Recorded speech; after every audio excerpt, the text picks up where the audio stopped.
Menard, Here. Hibma, Here. Jurdy, Here. Fisher, Here. Briggs, Here. Cavalier, Here. Kressel, Klatt.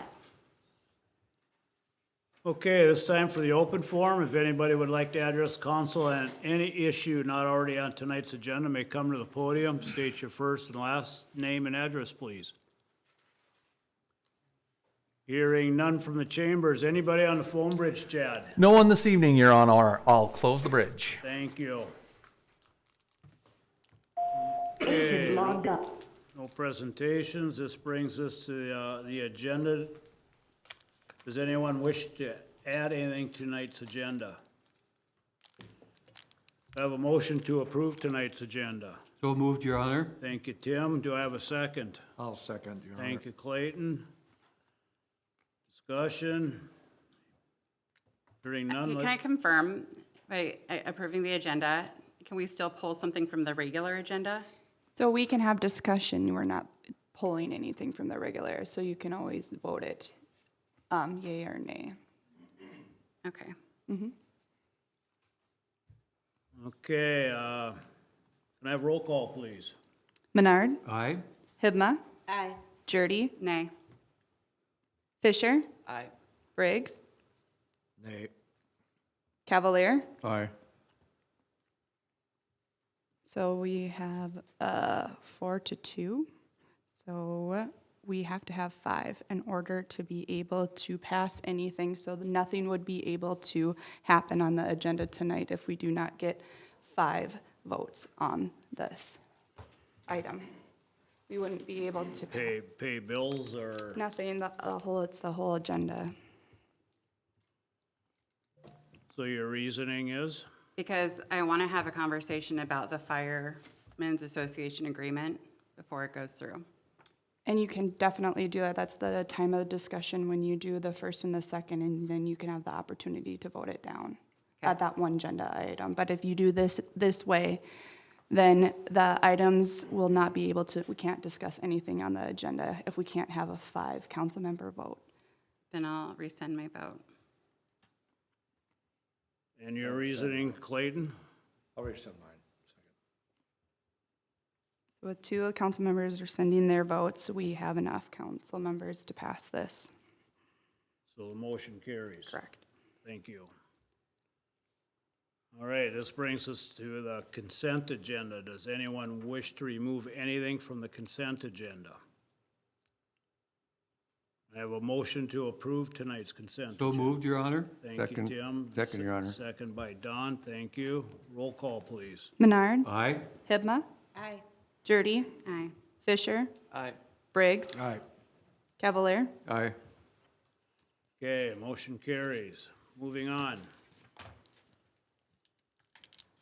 Public hearings is 7.01 is a public hearing on the 2023 street assessment for Project 990 Alexander Street, 4th Avenue to approximately 600 feet north by street reconstruction.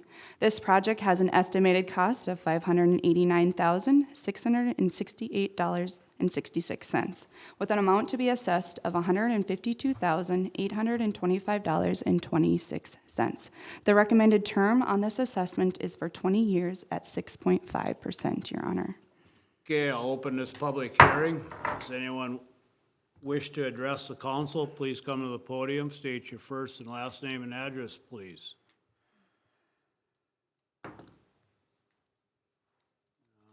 Mr. No man, it ain't coming? No? Okay, I'll close this public hearing.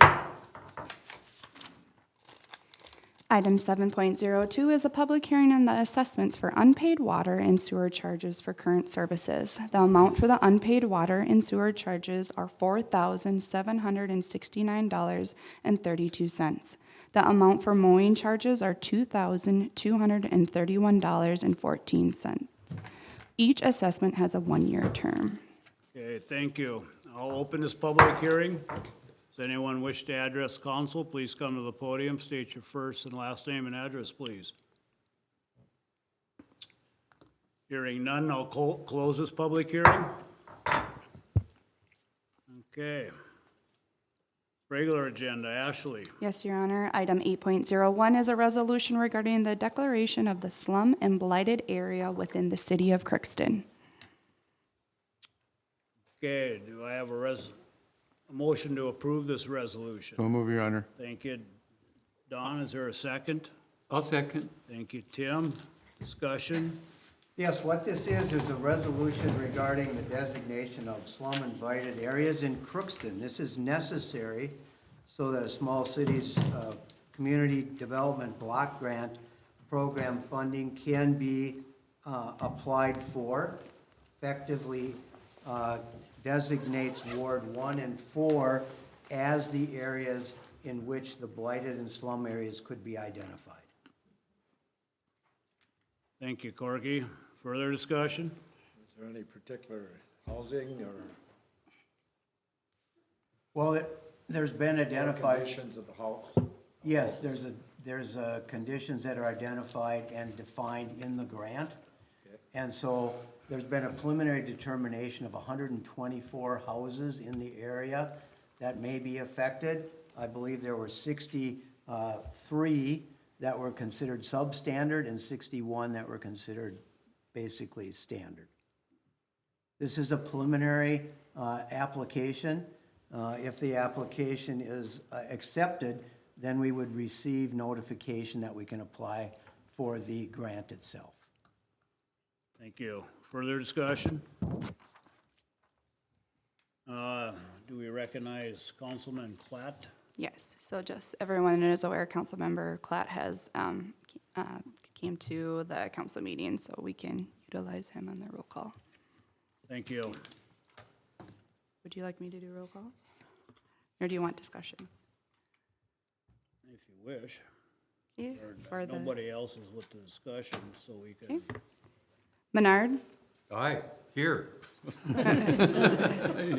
we can do you can just vote on your, yeah, so you're fine. Oh, So you aye, can just vote on okay. it, yeah, yep. So, Hibma, Aye. Jurdy, Aye. Fisher, Aye. Briggs, Aye. Cavalier, Aye. Klatt. Aye. Okay, motion carries. Moving on. Item 8.02 is a resolution regarding the authorization to submit a preliminary grant application to the Minnesota Department of Employment and Economic Development deed regarding the slum and blighted areas within the city of Crookston. Thank you. Do I have a motion to approve this resolution? I'll make that motion, Your Honor. Thank you, Clayton. Is there a second? I'll second. Thank you, Delane. Discussion. Corky, please. Yes, this is the preliminary application authorization. We've employed, or has been employed, a grant writer by the name of John Wynn, and he needs this authorization to submit the application. I do have it here for the signature of our mayor and of our community development director if it's approved. This is the actual preliminary application for up to $1.2 million potentially in funding. Thank you. Further discussion. Corky, just for clarification, so were we to get these funds and a homeowner wants to upgrade their blighted property, it's an application for a grant or a loan? It could be either one or It both. could be either one or both. Yes. Okay, thank you. Further discussion. Hearing none, can I have roll call, please? Menard, Aye. Hibma, Aye. Jurdy, Aye. Fisher, Aye. Briggs, Aye. Cavalier, Aye. Klatt. Aye. Okay, motion carries.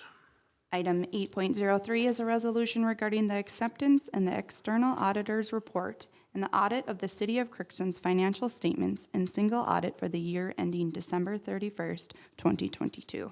Thank you. Do I have a motion to approve this So resolution? move, Your Honor. Got Second? Don and Tim. Thank you.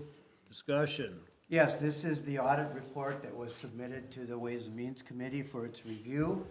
Recommendation was reviewed by the Ways and Means Committee. This is the formal acceptance of the external audit prepared and presented to the Ways and Means Committee. Thank you. Further discussion? Are they, I just want to clarify this. So based on the recommendations that we received from Miller McDonald, those recommendations will be implemented and it will be assisted by this company, correct? Correct, yes. Whatever, As well as reconciling the bank statements for the last year that haven't been done. yes. Okay. And will we get some type of like update or something that we can confirm that these things are happening? Yes. Okay. Further discussion? Hearing none, can I have roll call, please? Menard, Aye. Hibma, Aye. Jurdy, Aye. Fisher, Aye. Briggs, Aye. Cavalier, Aye. Platt. Aye. Okay, motion carries. Item 8.04 is a resolution regarding the engagement of Clifton Larson Allen LLP to perform specific accounting services. Thank you. Do I have a motion to approve this resolution? So moved, I'll Your make Honor. that motion. Got Don I'll and second. got Henry. Thank you. Discussion.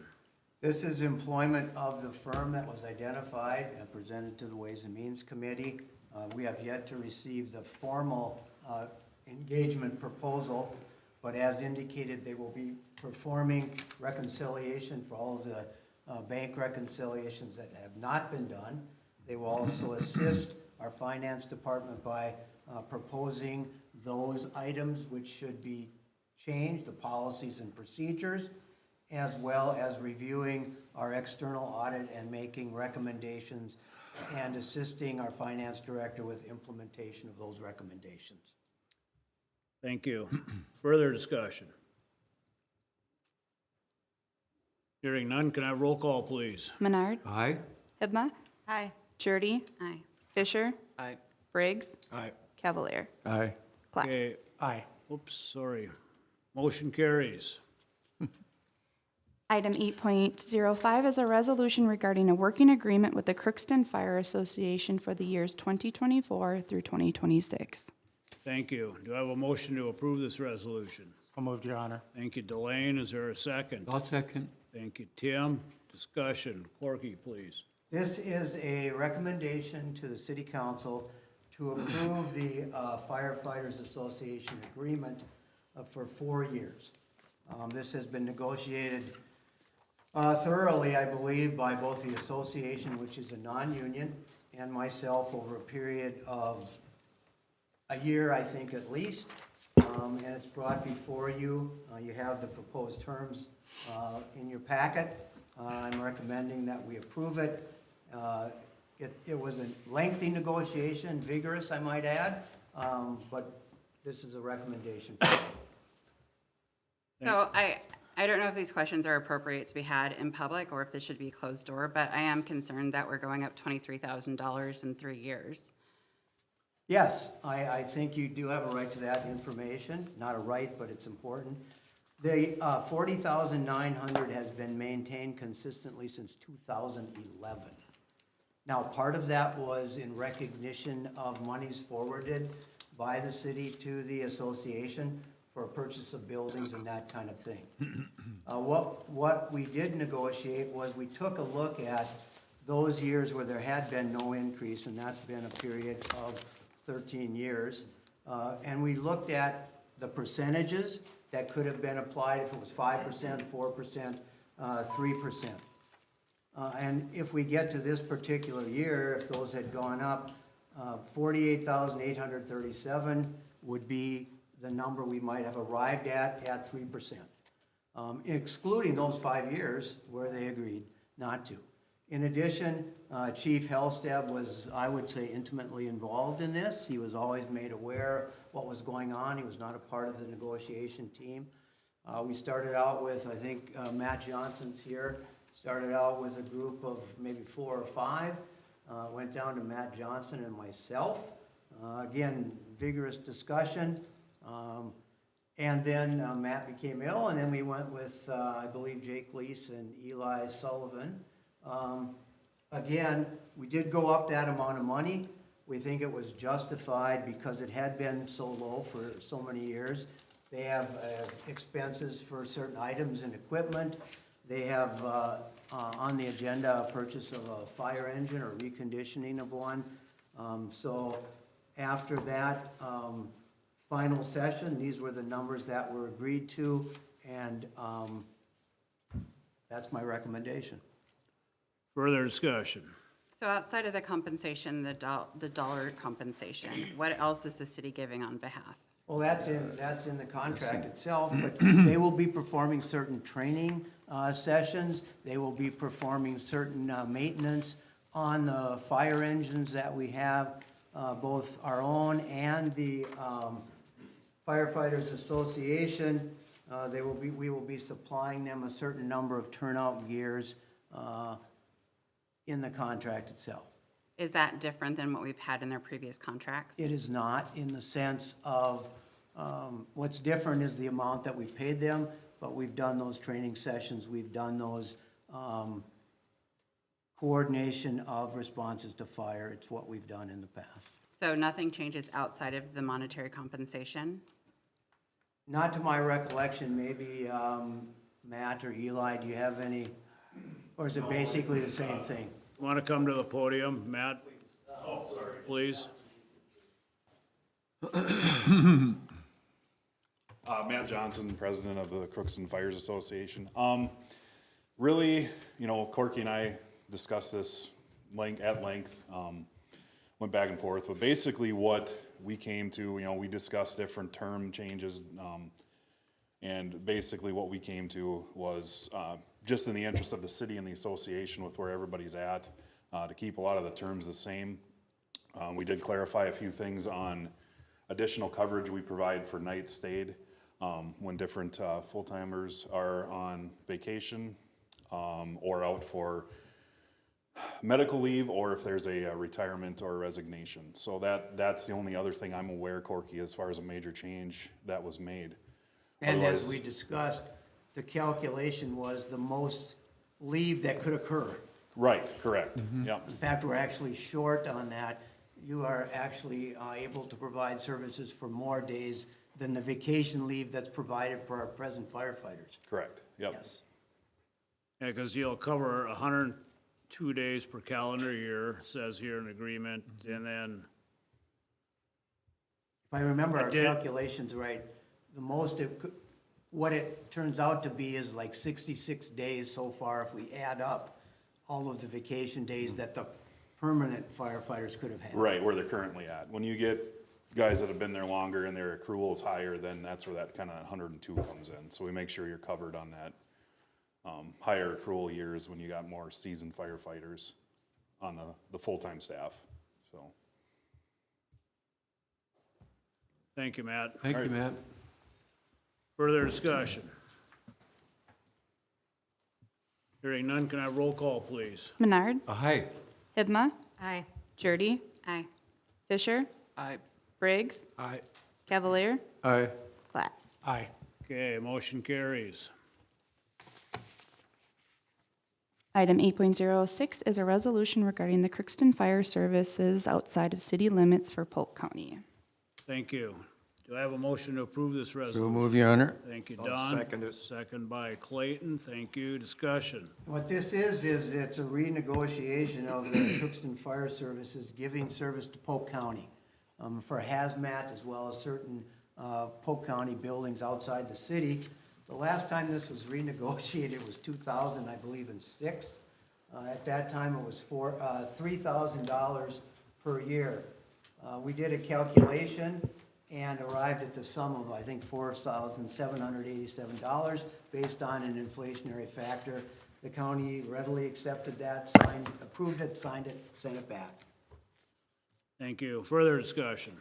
This is to assist other cities, right? Outside of the city. Outside. Yes, Of course. yes. Further discussion. Hearing none, can I roll call, please? Menard, Aye. Hibma, Aye. Jurdy, Aye. Fisher, Aye. Briggs, Aye. Cavalier, Aye. Platt. Aye. Okay, motion carries. All right, moving on to reports. Corky, please. As you can see, it's been a busy 2 weeks.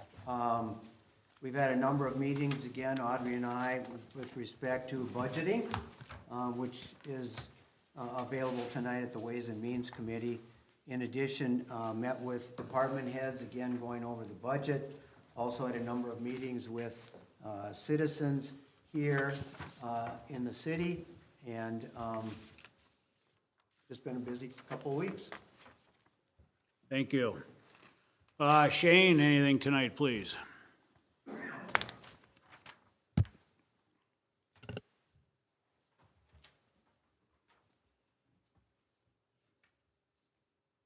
Just a couple things. First off, our sixth full-timer has now started at the beginning of last week. Went through a week full of training, and then he's gonna start on his shift on Thursday. So as much as this roller coaster has lasted, I think we've got 6 guys hopefully here for the foreseeable future.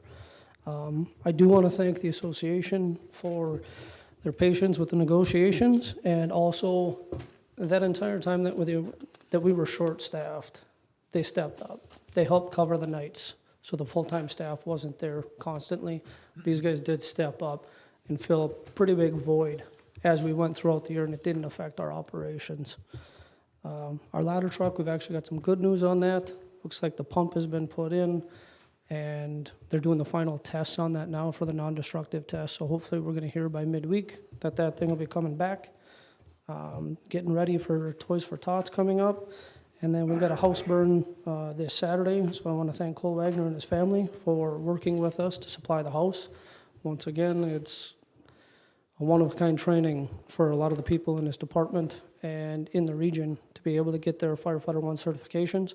And Cole and his family put in some work along with some association guys to get that house ready to burn on Saturday. So unless there's any questions, that's it. Thank you. Audrey, anything to report? Nothing to add. Thank you. Chad? Yes, just a quick few items, Your Honor. Happy to report that our department intern, Weston Hillier, has started with us, and he is a very talented young man. He will be with us through February and into March as he completes his 450 required hours.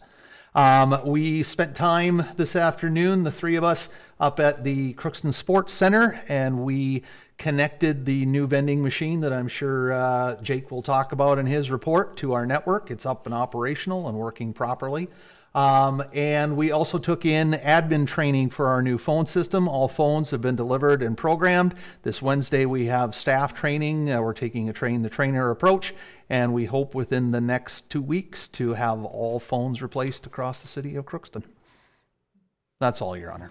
Thank you much. Brandon?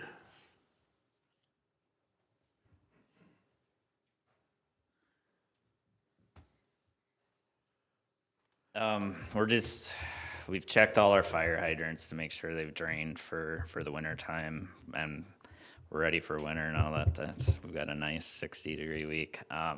The structure for the jail grinder got lost in transport, but it finally showed up today, so I'm going to put that in on Wednesday, and the otter tail board in the power last week, so it looks like in the next 2 weeks, we'll get that grinder station up and running here. But that's really all I have for out of the normal day-to-day activities, so. All right, thanks, Brandon. Chuck, anything tonight?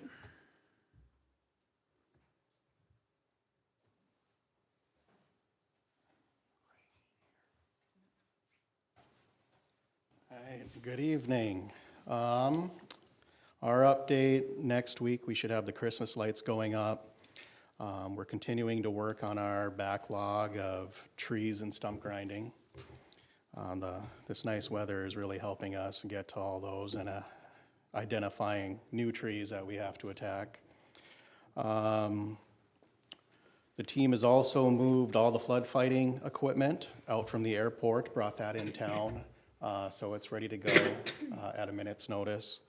And we are finishing up blading the alleys. Thank you. Yep. Jake?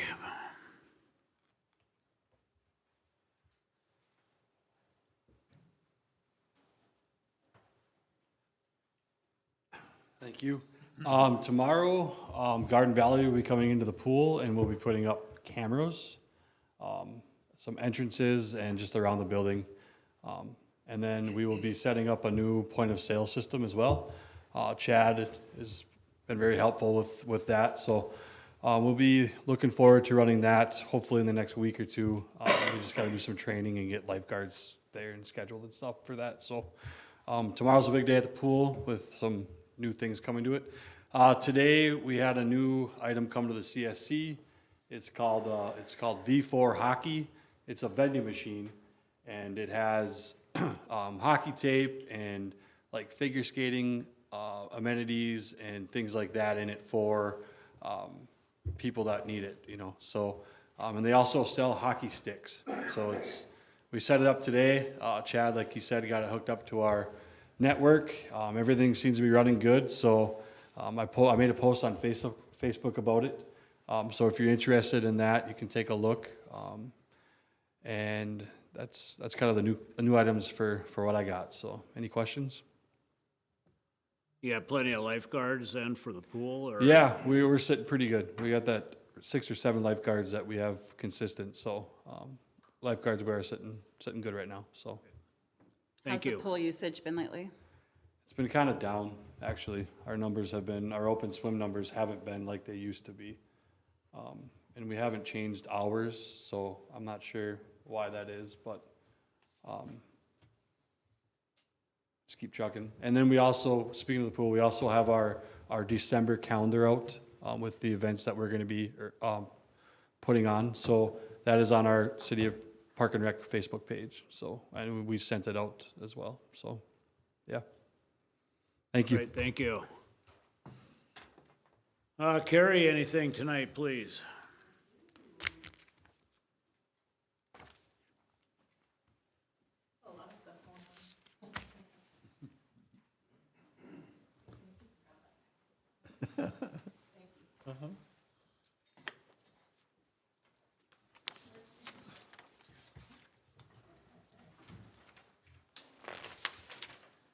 I just put it in a memo because that way you don't have to try to remember everything I'm saying. But we have a lot of good things going on, a lot of busyness. Wait till you get there. We're going to start with the industrial park. We have a couple businesses considering that location. One's moving forward with some due diligence, so that's exciting. The other is kind of pending and looking at some stuff. Just briefly, I will be out with some joint replacement surgery here for 6 to 8 weeks, starting the Monday after Thanksgiving. So the contact will be obviously Corky for many projects, and also they can go to Kayla, and then she'll direct them that way. My emails will go forward. So I think we have a pretty good team in place to cover that, so I'm not too concerned on that. Washington School, Corky and Nick Nichols and I met with a couple members of the school board, superintendent, facilities manager, just to continue discussions about the school. I thought that was a really positive meeting. I'm sure Corky will share more on that. Talks with both with Eda, with my board, city council, school boards, that'll move forward. So I felt I felt good about that. Hopefully we'll be able to move that forward and come to a best conclusion for everybody. Empower Crookston, that's the, you guys gave me a resolution to apply for a proposal to the MPCA. It was submitted, multiple parts. We gathered information from everybody who has an innovative business having to do with energy, to weatherizing 1,000 of our more older homes, to the school. We took the studies that SEH, the engineering firm, did. This Corky had done, I think, last year, talking about each of our facilities and what needed to be done. We added all those monies in there that could be applied to weatherization and energy efficiency. So we came up with quite a large total as we got around the city. There was 3 businesses that had proposals that could fit within that. So we're hoping that the MPCA will look at this and they will come back to us and they'll consider to actually walk alongside of us and really encourage us in this application. And so I'm excited about that. Working with, there's just a lot of entities, so I don't want to start saying thank you because then I'll get in trouble, right? But really good people. Recently, we learned that the Minnesota School of Design has chosen the city of Crookston. We've been doing partnership with them off and on over the last year or so, and I know in the past you guys have as well. But the university has been granted dollars to engage rural communities with the comprehensive and strategic planning projects. It's a great opportunity, especially as the city is in the process of updating our comprehensive plan. Crookston's been chosen as a pilot project. The result of some good things we've have had going on in Crookston, and considering our partnership, which is currently happening with them, they felt really positive about that. In the future, other cities will be invited to put the application in for this process. That will tie in directly, and, well, it doesn't even really matter, I guess. On a practical note, we're working with Shannon Stassen out of the University of Minnesota RSDP to facilitate the project on the university side. For the city, we spoke with Mayor Steinberg today to ask him to work with us as well and to choose some members to be with us on this team, and then also, of course, my EDA board, a couple of members from there. And I'm really looking forward to see, they're going to come up and just kind of explain the project to us. I don't have a lot of things I could answer you on, except for to say that I've worked a lot with different parts of the university, and when they come together, they have expertise that we can't even begin to imagine. And for them to do that for us for free is so great, and I'm glad that the governor put that money in to help rural communities to do this. So I'm excited about that project. I'm putting together a grant opportunity for about $600,000, up to $600,000. This will be from the EDA board side. We'll be talking about that at our next meeting to ask my board for the permission to apply for another $600,000, which will be loans that can go into our small businesses. We applied for the TAP grant for $600,000 to help offset the cost of the 2027 Highway 2 corridor ADA retrofit. You guys had a special meeting to help me get a resolution to apply for that. We were able to do that.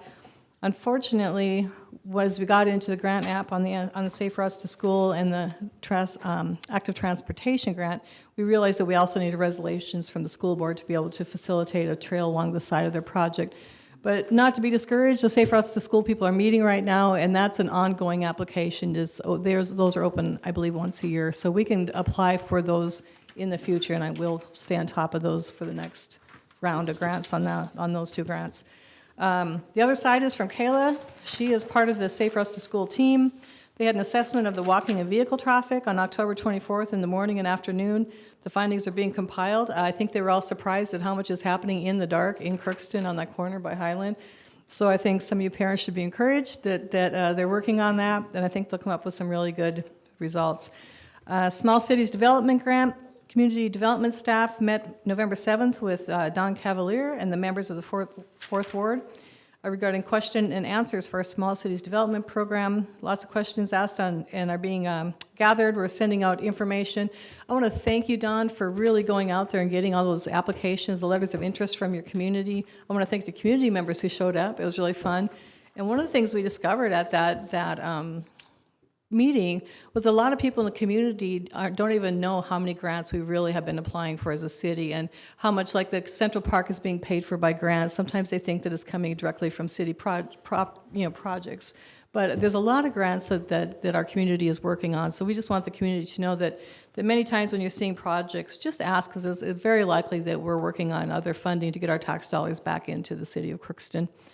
Lastly, the storefront, we've had 30 applications have been sent out, 8 have been approved, 5 projects have been completed within the 2 weeks. The completed projects, please go and check them out. Schultz Carpeting, Wonderful Life Foods, Revive Secondhand Store, Choice Therapy, and North Star Lime. So those have been approved. We still have funds available, so please, if you're a business and you want to update your parking lot, your paint, anything that aesthetically makes your business look better, please get in contact with us, and we will be happy to work with you. Any questions? Thank you, Carrie. Yep. Thank you, Gary.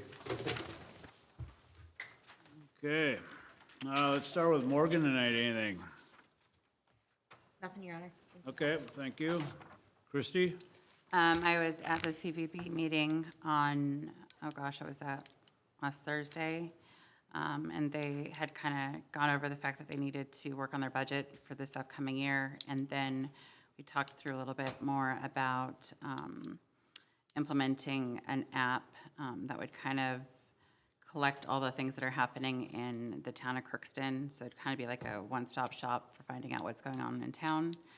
And so there was some conversation around that and possible approval of that going forward, and so that's it. Thank you. Henry, anything? Nothing from me. Thank you. Clayton? Just, many know that I drive a school bus for the school district. I just want to make you aware that we have a higher number of stop arm violations, and the buses have been set up now for cameras, so please take care. You see a bus out and about, that's That's all I have. Thank you. Don? I just want to give you a heads up on there's a grant that the University of Minnesota and the Rotary Club received from Polk County for $58,000 for students who would like to go back to campus. They don't have to go to campus, but it's online, and it will support 7 or 8 students. So if you know of anyone that would like to apply for that, you need to contact the university. Eddie Liu is the manager out there now, and they just hired him to manage that program. Last year we had, I think it was 7 or 8 students that graduated, and they really appreciated the payments for this kind of education.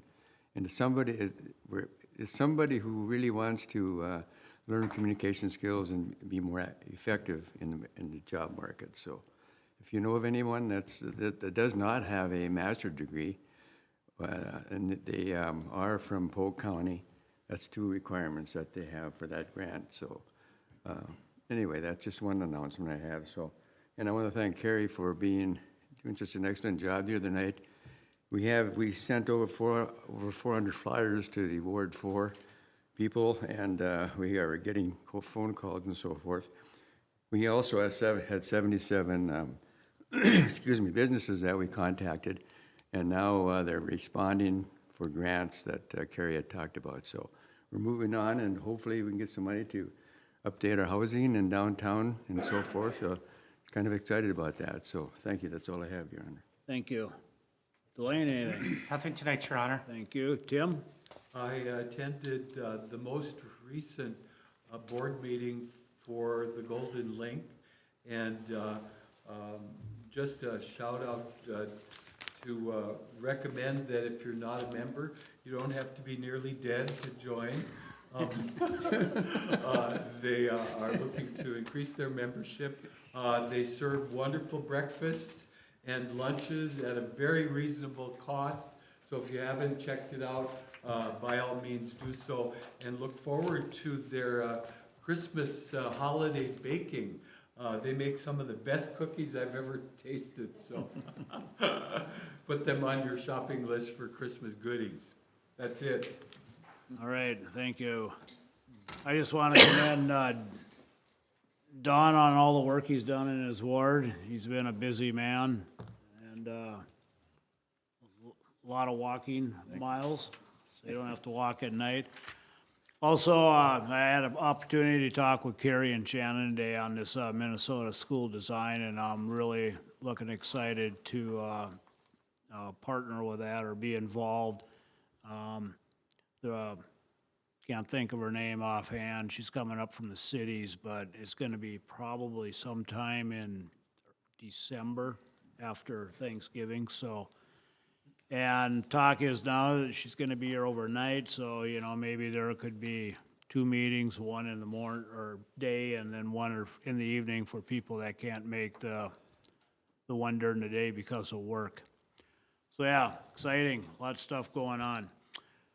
Just a reminder, there will be a Ways and Means Committee meeting tonight. So nothing else become before council. We are adjourned. Thank you, everybody, for attending.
Let's call the Ways and Means Committee meeting to order for Monday, November 13th, 2023.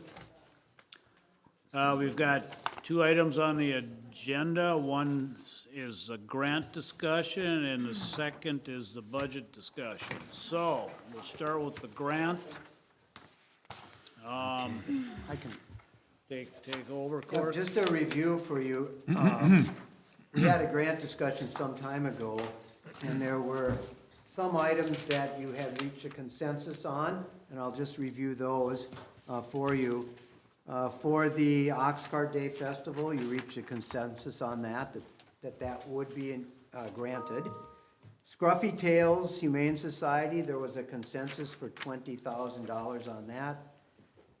In addition, there was a consensus on the Uptown group who had the Chalk It Up in another project for $10,000. The DCDP, Yes, the downtown. yes. And then the nonprofit Tri-Valley Opportunity Council had requested, I believe, $15,000. There was a consensus on that. There were items where there was no consensus. And the first and foremost was there was a request for additional information from the Golden Link. I requested that information and I provided it to you with respect to their $110,000 request. And we do have a representative here from the Golden Link if you would have any further questions after your review of what they have provided to us.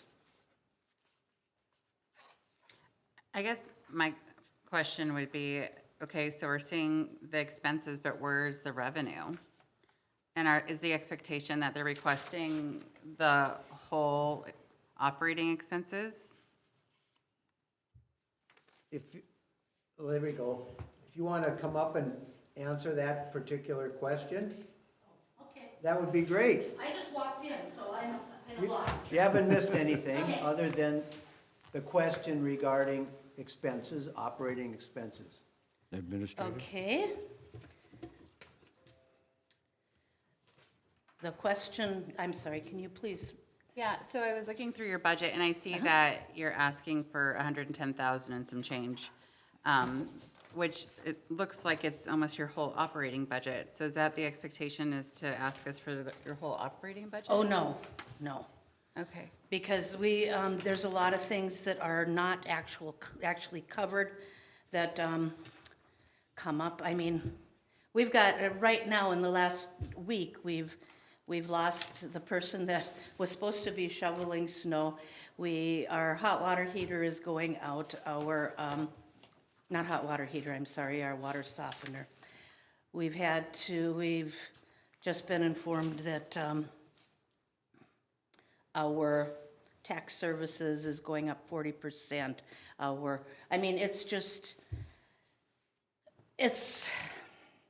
We've got wages other than what's in this budget. We've got, Is there any revenue? we get revenue through our sales at the kitchen.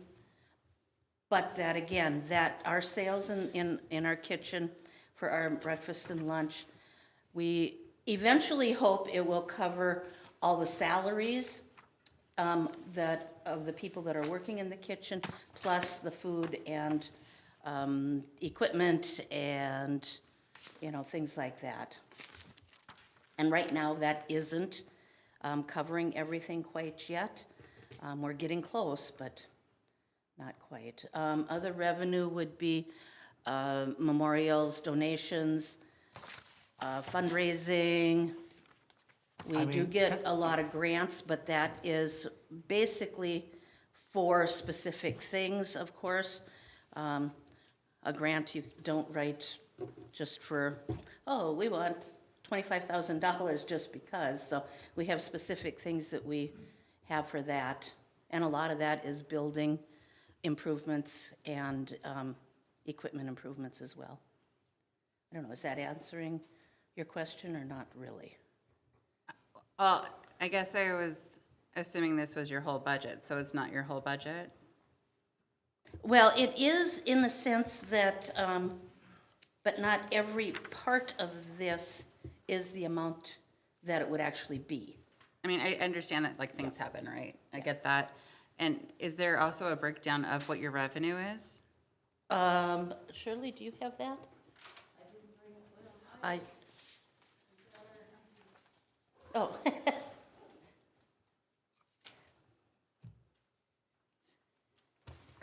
Maybe you can. Okay. Revenue. That's expenses. That's expenses. Where's our income? This is all just expenses.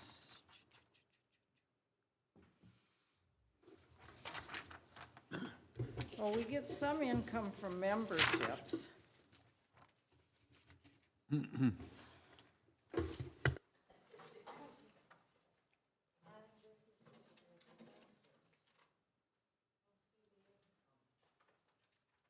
Memberships, donations, memorials,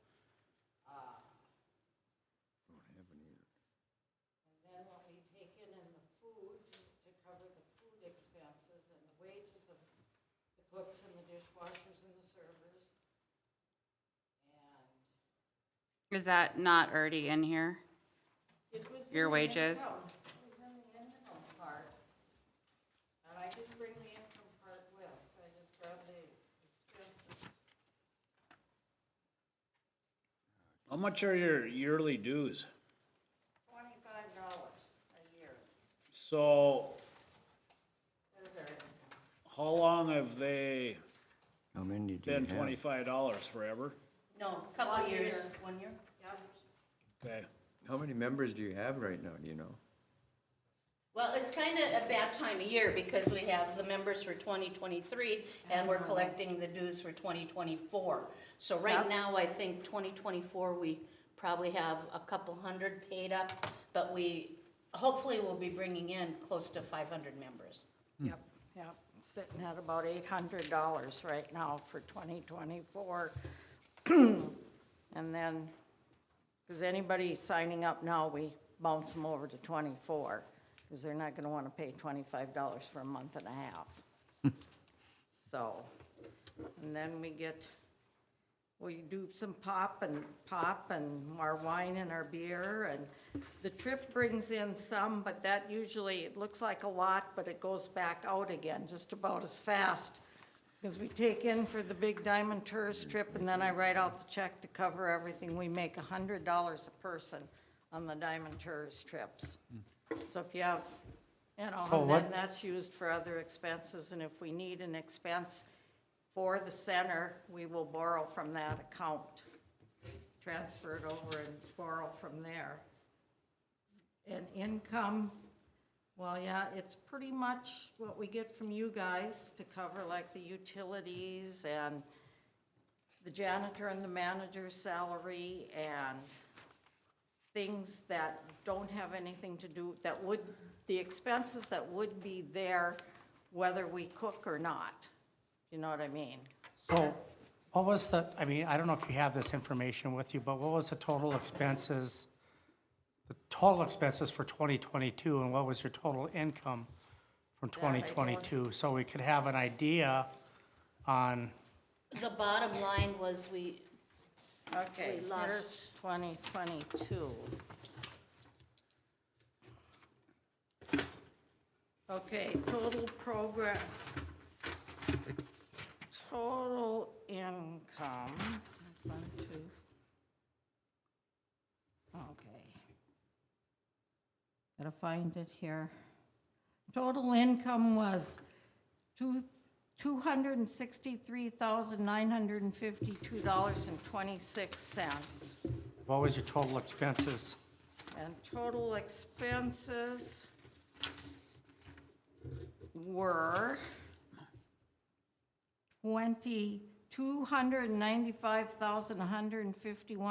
$295,151.95. So our net income last year was negative $31,000. $1,199.69. And then, if I remember correctly, in 2022, we gave a grant of like 97,000, does that sound right? Yep, So we're funding not quite half of your expenses. yep. So can I just ask, okay, so your total expenses were the 295,000, but the budget that we're showing for this coming year is at 119,000. So where's the other 100,000? No, the budget that you're seeing is, we were told to make up a budget for the amount of money that we are asking the That you're city for. requesting? Yeah, Yep.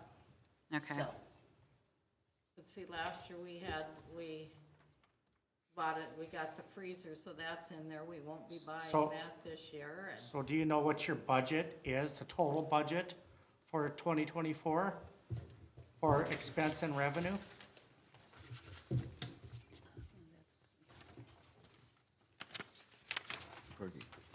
well, the total for expenses is $308,338, and the income should be darn close to the same. I didn't bring the income part with, yeah, because, that doesn't make sense now. What she's saying, I understand what she's asking now. So then how are you making up, is part of your expense to make up the 31,199 that you lost from the previous year? well, we do some fundraising, and that's why we upped the registration or membership too, was to help cover some of the deficit. And we're constantly doing fundraising. And But I realize that, but I mean, is part of the budget for 2024, or the 2023 budget was to make up for the lost revenue in 2022? Yes, Yes. yes, Okay. have to make that up. And what are you trending this year? Are you trending to be at, for 2023, are you trending to be on budget or below budget? Well, if we don't have any more, things popping up, it should be pretty close to budget. This year, we ended up having to hire another employee to keep up, and that might be the only downfall from our budget, because we hadn't budgeted for that to start with. So how do you come to the number of 110? Is that just what's on this sheet here? Yeah. So it's not the full budget, it's just what they're asking from us. From us. They're a breakdown of what that would go towards. But there, I mean, it looks like they put on here 119. Yeah, it's still 9,000 over what you're asking for. I think that's Okay. where the Yep. discrepancy Yeah. was. Yep. Have you noticed an increase in some receipts because RBJ's has shut down? a few, A few? Okay. a few. Few So more breakfasts, there's few more potential lunches. for some, Yep, some increased revenue there. Yep.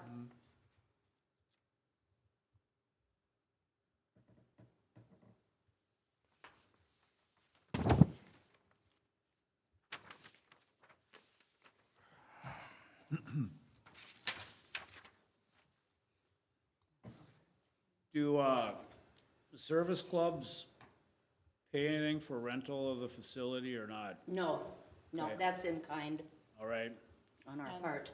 and most of them are members also. sure, sure, Who owns the building? we do. Okay. No, we do. Don't we? Doesn't CASA own the building? I do believe so. Crookston Area Seniors Senior Association. Thanks for correcting me.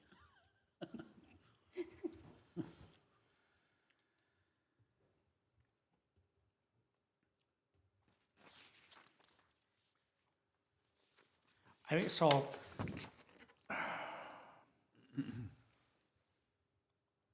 Part of me, I mean, I want to continue to do grants for the Golden Link, but I mean, I'm was trying to think, in the future, I mean, is there a way that we can get to a point of we just find out what their operating budget or expenses are gonna be and just agree on each year, we do a percentage rather than, what's the, we say,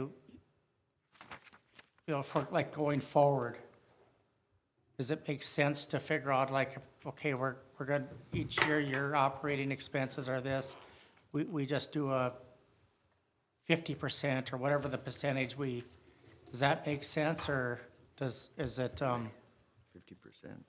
I don't know. I mean, my thing is, on some of these other grants that we're doing, it seems to me it's getting to be a bunch. I mean, I'm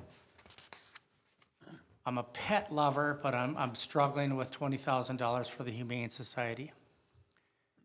And just some of the other stuff like that. I mean, next year, how many more are we gonna get? And then where does it end? Where do we draw a line? I mean, everybody has different interests, and should we cap our grants for this type of stuff at a certain amount and then try to divvy it up within that cap? Does that make sense to anybody? I'm more concerned about us giving grants that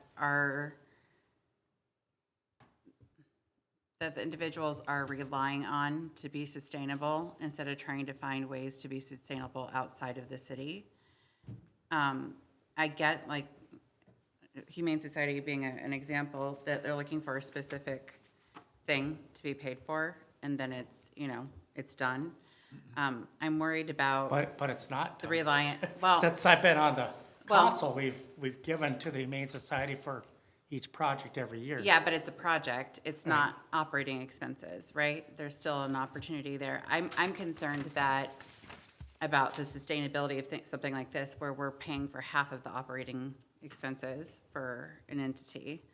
And I wonder if there's other ways to make sure that this is more sustainable going forward versus this like reliance on hoping that they're able to get what they need in order to, function for the next year. And I don't know what the answer to that question is, but I think it is something that I think needs to be considered, if we can do it this year, great, but does that mean next year is gonna be 120,000 or 30,000, because now they're making up for the 31,000 that they.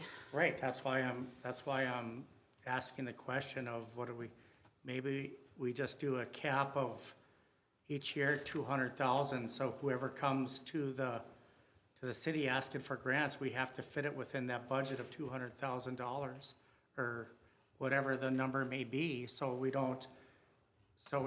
then we decide how we divvy up that 200,000, instead of possibly 3 or 4 or 5 years from now, we're up to 500,000 because more people are starting to put in grants, and maybe they qualify on the questions that might, what. You can certainly have a policy. Right.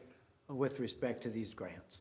You can cap it at a percentage of city budget. You can cap it at a dollar amount. You can really set the policy however you wish, as long as those elements of being a benefit to the community, not a private organization.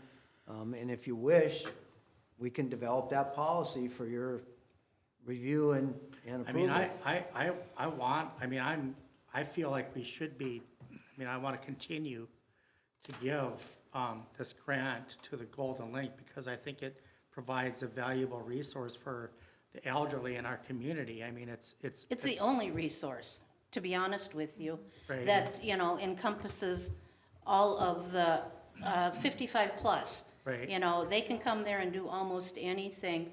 And that's why we try and keep our costs to the members and guests and the community down, instead of, we're gonna be raising the cost of our meals and stuff, but we don't want to, we are a nonprofit. We wanna, yes, we are a business, but we don't want to make it harder on our customers who are on fixed incomes. Well, and I understand you, but being a taxpayer, of the city of Crookston, You know, I kind of go back to what, you know, Wayne Melby said, you know, we provide a lot of tax dollars to the youth of this community. Right. What are we doing for the elderly? And I took that to heart, and it makes a lot of sense to me by doing this. But on the other hand, I have to be a good steward to the taxpayers of our community, and I just wonder at what point do we put a cap on it, or do we? Right. I mean, if your expenses go up and something devastating happens with the building or something, I mean, are you gonna come to us looking for 200,000 next year? it's possible. We might, Don't know, yeah, right, I'm not you gonna know. lie to you, we So- might. Right, but Because we never know. I just don't know where that ends. I mean. Right. What amount did you receive for 2023? 97. Was that 93,000? I think it was 98,000? It was 97 the year before, right? 22 was 97? Probably, but that That sounds includes right. the extra 5,000 in January to cover the liability insurance. I think 97 was for 23. That, yeah, because Do you have some information, Audrey, on that? I do. Okay. So in 22, 78,000 was paid out, and in 23, 91,980 was paid. Okay. I think she Yes, we earlier, went from earlierly 78. said 97. We went from 78 to the 90-some because of the issue with the snow removal. Well, that, and we hadn't asked for an increase from the city for years before that. Right. So, yeah. yeah, I've been doing So is it- treasurer for how long, and that was last year's first year we got an increase. So what's the range of your membership? 500. 500. 500. I mean, as far as other cities, I could have sworn that we had. Yeah, and that's the thing that kind of concerned me a little bit, is it's not only for just Crookston residents, it's for people from the outside of Crookston can. The area? Yeah. Yeah. So I mean, it's. I guess the other question I would have about that is, if you're gonna have people that are not within Crookston, do you charge them an extra $10 or something for their membership, since they're not paying the taxes on I mean, it? yeah, without getting into running your organization and telling you what to do, we don't want to do Yeah. that, but we're just looking at ways. Have you ever went to Polk County? Since you are getting membership from outside of Crookston, have you ever went to Polk County to ask for assistance or grants? No, I never thought of it, I guess. What percentage of members do not live in Crookston? Oh, You have to- Maybe a fourth.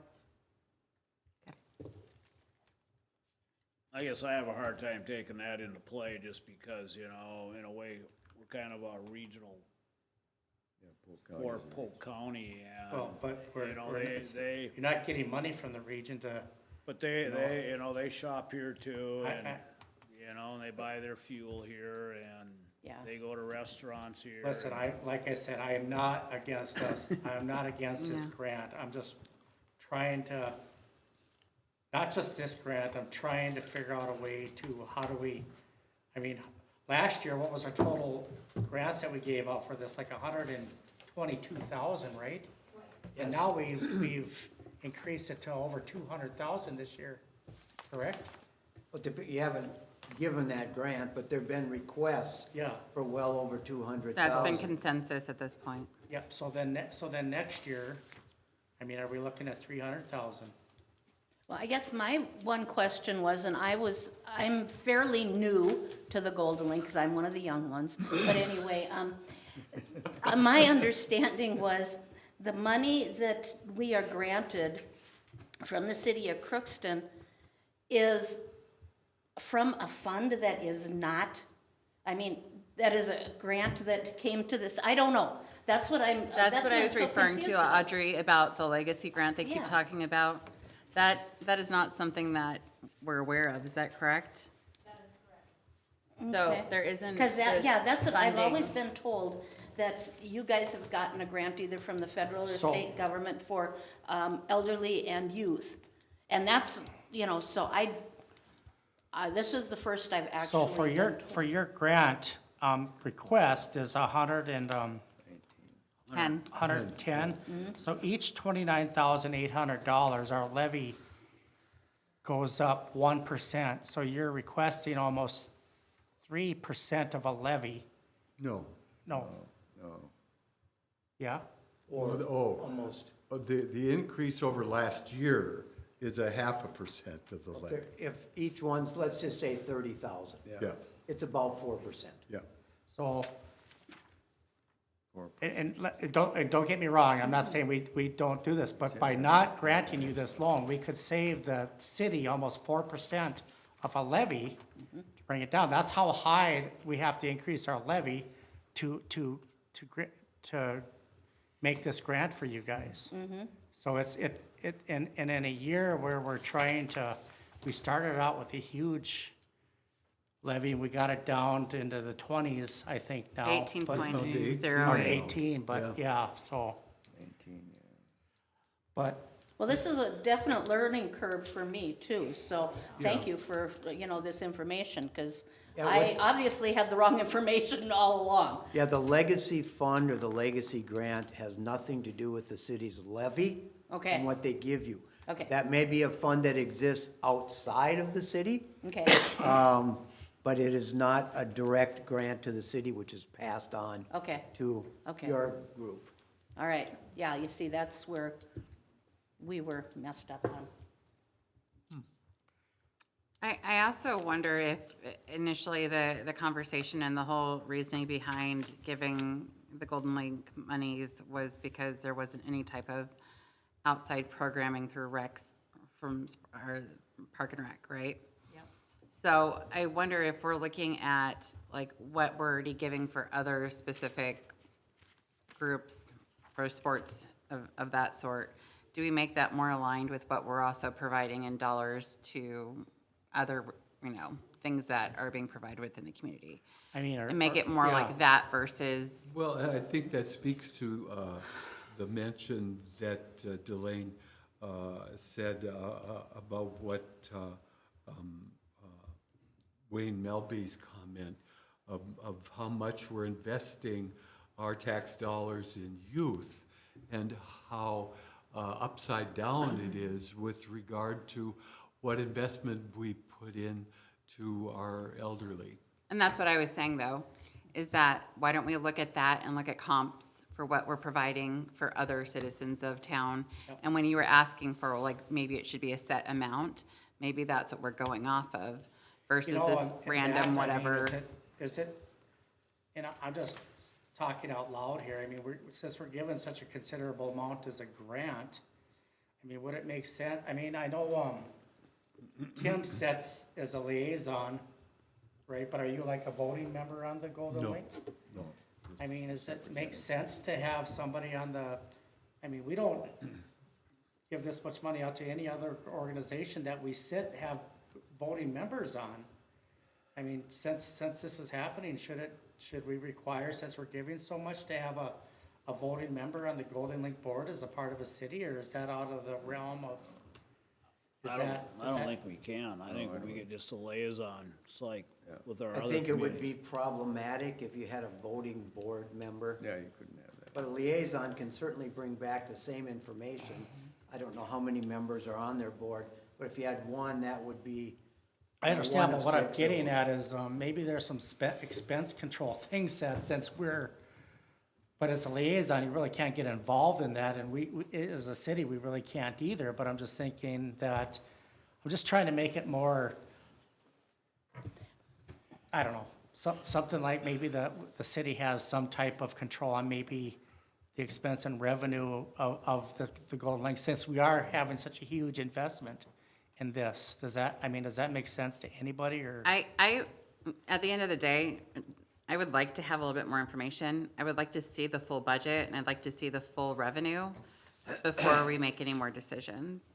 I mean, think that, it's great that they provided us this, where they could fit in some of the expenses that they'd have, but I'd really like to see the overall expenses before making a decision. I think that what was happening here is that the Golden Lake has been doing a lot more with what they have, and that's why it's increasing so much, because when I remember the Golden Link, they don't do all these things that they have on their list right now, and that costs money.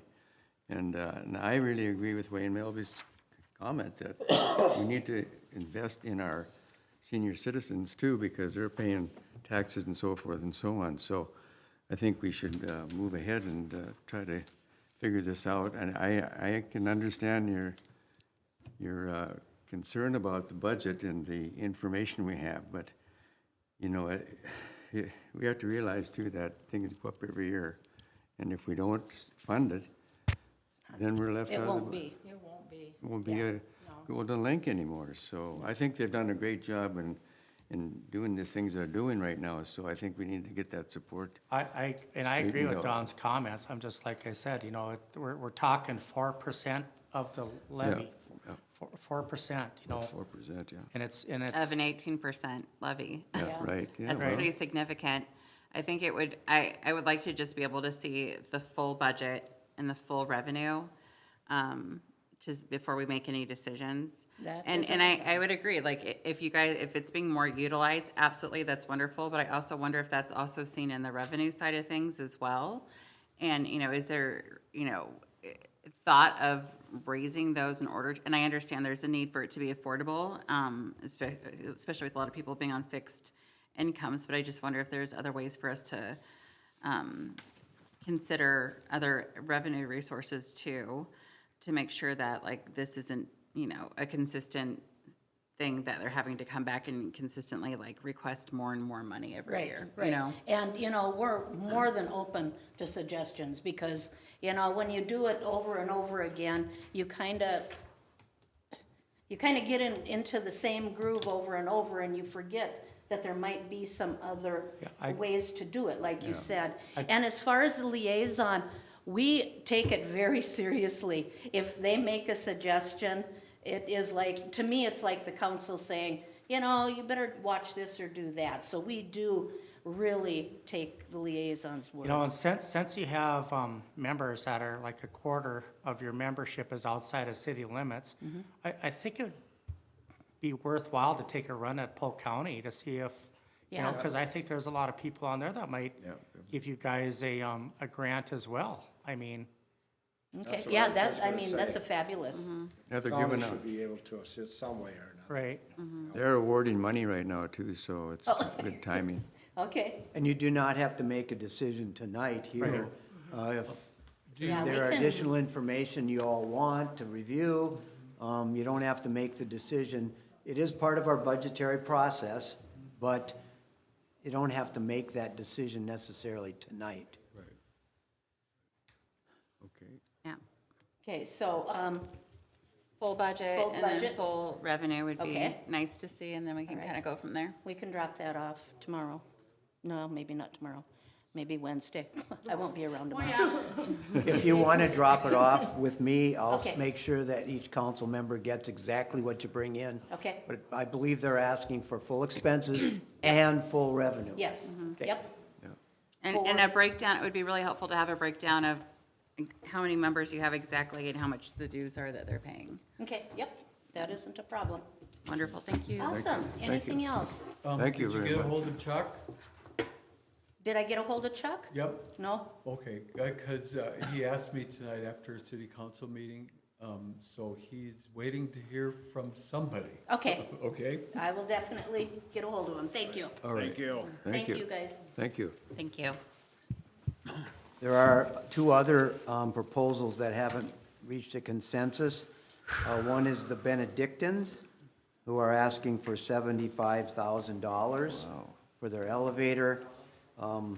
One of the things I would point out again is that this cannot benefit a private entity, a grant from the city regarding these matters. But they do have that request that you have not acted on at this point. Well, Have we seen any type of budget from them that, or? I don't There think. is They're there is not, they are a private entity, is that correct? Yes, I don't Yes, think they they are. benefit, No, Well, I think doesn't that answer the question? yeah. I yes. believe it does, but Then. we do I have a don't know. budget. They did give us a budget in their original proposal, fiscal year ending June 30, 2022, and fiscal year ending June 2023. It has expenses and those kind of things. Yeah. Um, It and had I a think pretty they were- significant revenue, didn't it? They were really talking about elevators here. Yeah, that's the That's what they elevator. were asking They for. want to put in an elevator. Yeah, I know, but the revenue. Yeah, they have significant revenue, yes. What is, I think it's a private entity, and I don't know if it's even something we should be discussing, if it's not something that we would actually agree. consider Say giving money Nick- to. Nick's the Benedict Yeah. Living Community. Yeah, Is that the consensus? yes. Yes. Yeah. Okay. And then the last one, I believe, is the Crookston Area Chamber of Commerce. Again, the criteria is it one, is it a private entity? Two, does it benefit the community as a whole? And that's for you all to decide, but those are the criteria that are to And- be applied to grants. And my understanding was they were supposed to submit something, because they didn't submit something that evening. Did we get any more information from them? We did not. No, they're meeting tomorrow, I guess, to try to figure this out because Okay. they have a lot of decisions to make on what they're going to be doing in the future. My understanding is they weren't in the best financial place to begin with. They what? So, They what? what? They what? Not in a good financial place.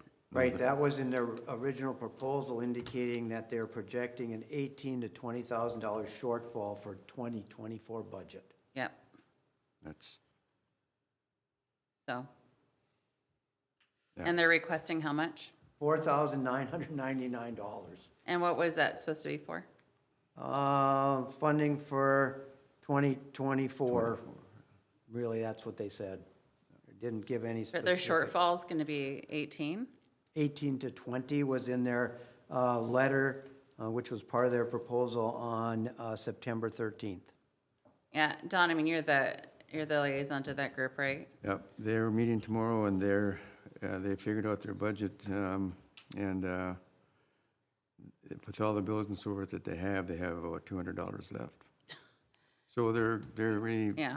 trying to make some decisions on how they're going to go forward or So is it fold. they're losing membership, or?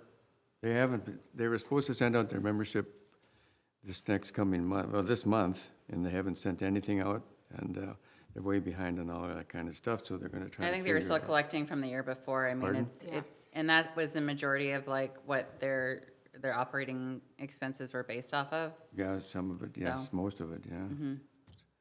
So they're trying to figure it out, they're gonna talk tomorrow, they're bringing in some other people that were head of the chamber office a few years back and try to figure it out, and if it's positive, then they'll move forward, if not, they'll look at some other avenues. Has there been any more conversation about recombining the CVB and the chamber? That's being talked about. I mean, because with $120,000 in the CVB budget right now, I mean, That's- it Yeah. I is mean, kind of from- crazy to me. From my experience, that's a disaster in the making. What? It wasn't a good relationship before, and I doubt it'll be. Well, a I good- think it was more personalities, and it was actually the functionality of both of those Yeah, well, those entities. But it does make sense. I mean, a lot of the stuff they do does go hand in hand. you would think. There might be an option for the CBD to take that over eventually if the chamber closes. Yep. So I don't So, think we I should, guess- I don't think we should do anything with it right now I because. was gonna say, Don, can you like have them bring some more, like, I'll give you a report on our next meeting. When do we gotta have these finalized? Really only have to have it finalized when we approve the final levy to the county. which is truth and taxation? No, we can act after that. We have to provide it to the county before the end of business in December. Right, 31, right? I don't know which day that is, but the last So, business day. so, how is this money, do you already have all this money in the budget? We do not have all of the money. So We've we can't go budgeted- any higher. No. So then, so if we prove everything that means you're gonna have to cut 200 and some thousand somewhere else, right? It's possible. 125 for this? We budgeted $127,000 in the 2024 budget for these grants. Okay, If in fact, you go above that number, we either have to reduce expenditures or you guys establish a higher levy. Can't go higher. Well, but we're at 65.09. Yeah, that's right. Yeah, Go we can't higher go, than that. yeah, we can go higher than 18. Yes, you can be anywhere between 0 and Well, since, 65.09. I mean, part of me wants to say, since we already budgeted for this type of stuff at 27,000. 127,000, I mean, part of me says we stay within that budget. And was that's it- certainly your prerogative. Wasn't the Golden Link originally already in the Parks and Recs budget? Yes, the 91,000, that comes out of Park and Rec, so they're looking at additional 20? Yeah. 8, 19? Yeah. So So really, are they- really, Yeah, that's what I'm bewildered about. It would be, Yeah. Here comes an I explanation. felt you were coming up with a calculator, like, tell us all. Yeah, straighten this out. Currently, Park and Rec has 78,000 earmarked for the Golden Lake.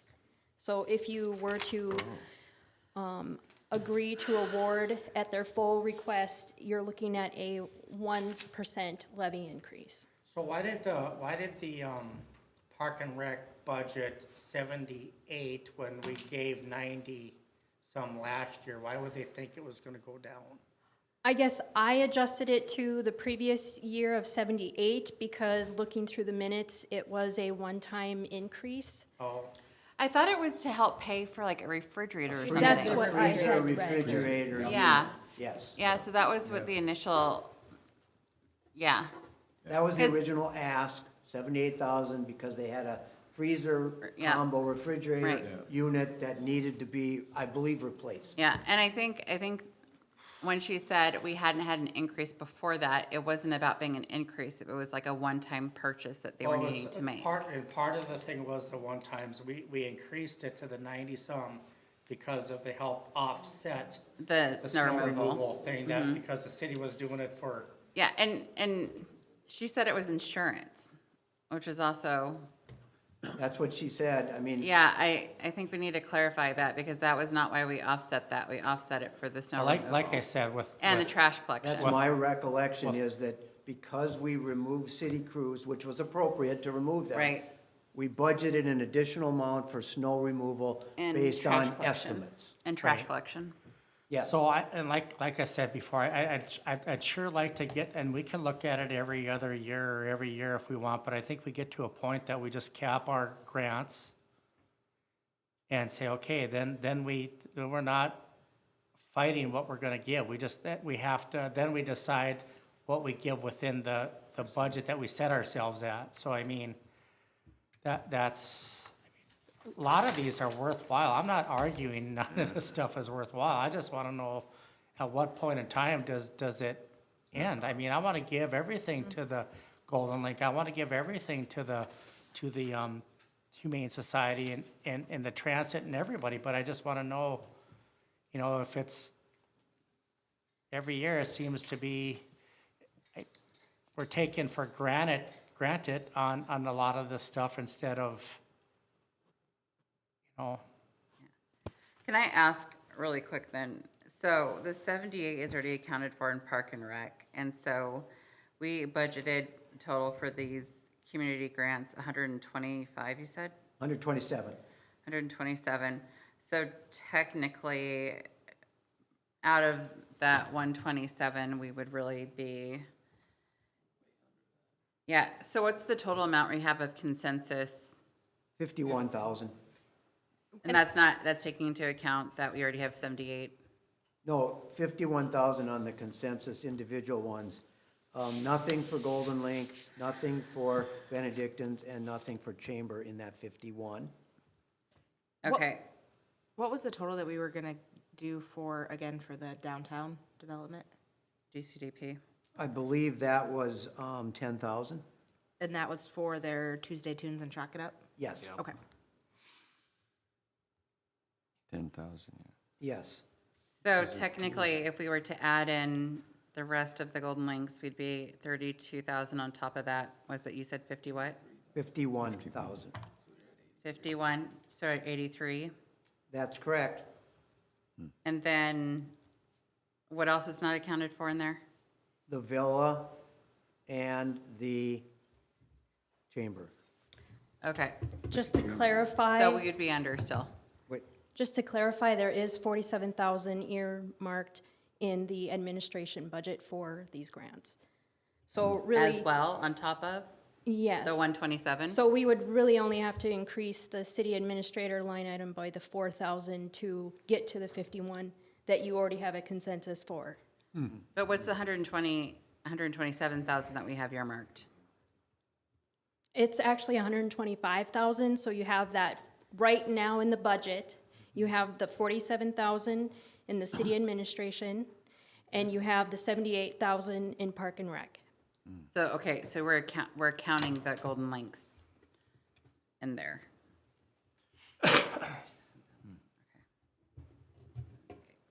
78 of, So that's the 125. yes. Okay. So we're actually, So it was, how much was in the city administration? 45?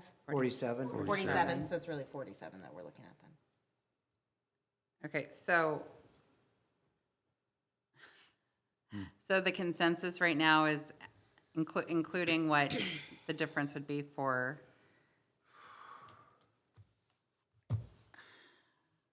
this is getting confusing. So it's 125, right? Minus the 78,000 that's already earmarked in Park and Rec would leave us with 47,000, right?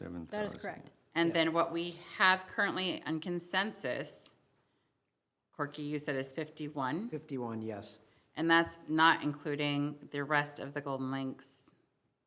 That's correct. So that would be 51 plus the additional, what did you say, 33? 32. No. No. 47. 47. 47. No, 30, No, the 32 The- on top of the 78 for the Golden Link. That's the number she's looking for. yes. You have 32,376 that gets us to the award, the full award for Golden Link, plus an additional 4,000. So we're looking at 36,000 total. But the additional 4,000 would get us to the full 51,000 that you already have consensus for the other awards. Yeah. Sounds, So we would just have to increase it by 4,000 in order to just get to what we've already consensus on. That is correct. Yes.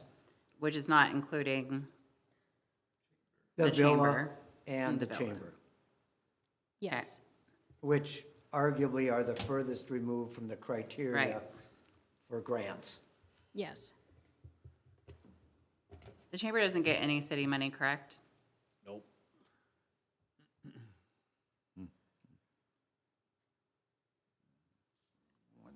So would you say, Christie, we're looking at just an additional 4,000 something?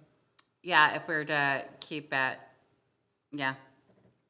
If you were to What award is budgeted, 4,000 over what's budgeted right now. and awarding the Golden Link the full request. That would be, yeah, if we were to reward them, full request. I guess I'm probably fine, but I'd still like us for the 2024 budget to come up with a policy on the amount or however we do it, For the 2025 budget, or the next Yeah. half of Next year. yeah, sorry. When we start our Yeah, budgets. I guess the thing that I would have is if, like, we're budgeting in for 78,000 for Golden Link.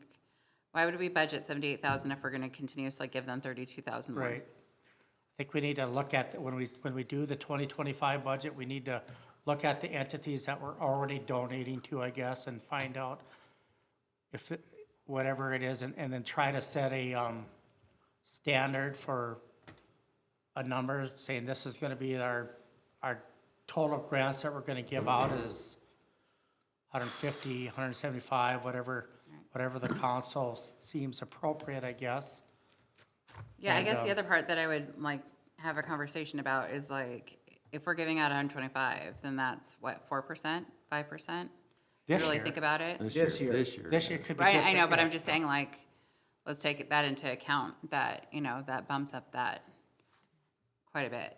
I think if we are setting standards, then it also, we need to take into account how many people it affects, right? Like, is it gonna be a small amount, or is it the Golden Links where it's affecting 500 plus people? Well, we look at that all the time. I mean, take us back to the swimming pool. I mean, sticking a bunch of money into that for arguably a very small percentage of Yep. our city residents using it. Plus, there's a lot of residents outside the city using it that have voiced concerns that we should keep it. But I mean, and I'm all for that stuff, but I mean, it's like the greater good of the city, what I always think about, and, you know, it starts to be difficult when we're looking at such needs that our city has. And I mean, we started this whole conversation at 65, you know, % levy increase when we had to make a lot of cuts. Our department heads have had to make a lot of cuts to get it down to 18. So then my question is how much has the Golden Link made in cuts to get it down? How much has the Humane Society made cuts to get it down? And I mean, we should be asking these guys the same type of questions we asked our department heads to make. Well, and I would add to that we should be asking these entities, are they going out and asking the other cities that are being serviced by them, right? And I think about that with the Humane Society. I think about that with the Golden Link, that they aren't just being utilized by the citizens of Crookston. Right. And so I'd also like to see a little bit more effort on their parts to be asking for funding for those areas too. But I hang my hat on, we need to do, I feel as a city, we need to do more. Maybe not just this, but maybe we need to try to find more things to do for our elderly in our community. I mean, if this is all we can think of, then I guess I'm for it, but like, I still, I mean, I think a lot about what Wade Melby said that time, and he was absolutely right. You know, we put a lot of money into our youth in this community. We're sticking a lot of money into the different things, and what are we doing for our elderly? But I also struggle with the amount of money that the Golden Lakes, so I'm talking out of both sides of my mouth when I'm. Well, that's why I was kind of curious about like the revenue versus the actual expenditures too. Especially with the increase in usage of like their restaurant and things like that. And they're wanting to make what they're doing as a restaurant sustainable to pay for their individuals. So like, what does that mean for cost, right? Right. But yeah, I mean, I think we're kind of going around and around at this point, right? So just let's look at their budget, the revenue and increase, and then go from there. So the Benedictine Living's out, Aqua Boosters, Oxcart is in, Chamber is on the fence, or? I know. And I would argue. I'd leave that on the fence. And I would argue that 20,000 for the Humane Society is a lot more than I'd want to do, but I think I'd be outvoted. But I mean, I'm thinking to myself, I'd be 10 would be, but I guess next year it'll be 40. So I mean. I think that's making some conjectures though. I know. And Downtown Crookston Development, they get 10, and that was for? Chalk It Up. Chalk It Up and the Tuesday Tunes. Don't they, for that Chalk It Up, didn't they get grant money in the past for? They have in the past. I don't think they've No, most they haven't. recently, but I don't think that it's for lack of trying. Okay. And 15 for Tri-Valley. Yeah, I think try that. They do a wonderful service. And that's what I Yeah. totally That's a agree with. reasonable ask. I mean, that is a valuable service to Yeah. this community. Yep, yep. So that's how I got to the 51. 15, Okay. 10, 20, and 6. Okay. Okay. So if you're looking for, I mean, That's good. I'm leaning to grant the request for the Golden Link. I mean, I know we want to see some more information, but I think at the end of the day, I feel that I'm probably gonna grant their request, but I still want to come up with some type of a Policy. policy for Policy for- future. Yeah. Sounds good. I mean, is there a consensus here? Yep. I think I'm a consensus with go along with the Golden Link. It's just that, next round, let's get something a little more itemized. Get more, regard. get more information. Well, I would also like to see where they're increasing their pricing, whether that's on food or membership or what have you. That's up to them. But I would like that to be reviewed on their part to share with us, like what they're doing to be more sustainable maybe on we their end can- as well. Have our liaison stress that in one of the meetings. Probably, I don't know, I don't know how else to I don't do know. it, but. I don't know if we want to manage So, that. okay, Well, do you just want to get their materials on Wednesday or Right. whenever they bring them? I'll disseminate them to you, and we will not do anything at this point. Right. Yeah. Great. okay. Sounds good. All right. So we're good with the grant discussions? Yep. Moving on to the budget discussion. Well, you have in front of you, and our finance director, Audrey, is here tonight.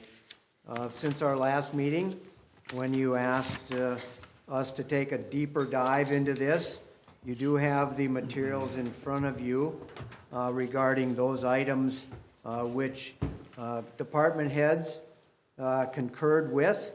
And you now see that the bottom line is the levy, if these were all accepted, would be 18.081% increase. Last year, we were at 18.15. And that correlates to a tax increase of 3.383%. Very similar to what you hear or read of the county, who does not talk about levy increase, talks about tax increase. So can we kind of go through these? So what, the adjustments for the recreation fees and skating fees, and then the aqua aerobics, what's going on there? And the swimming lessons.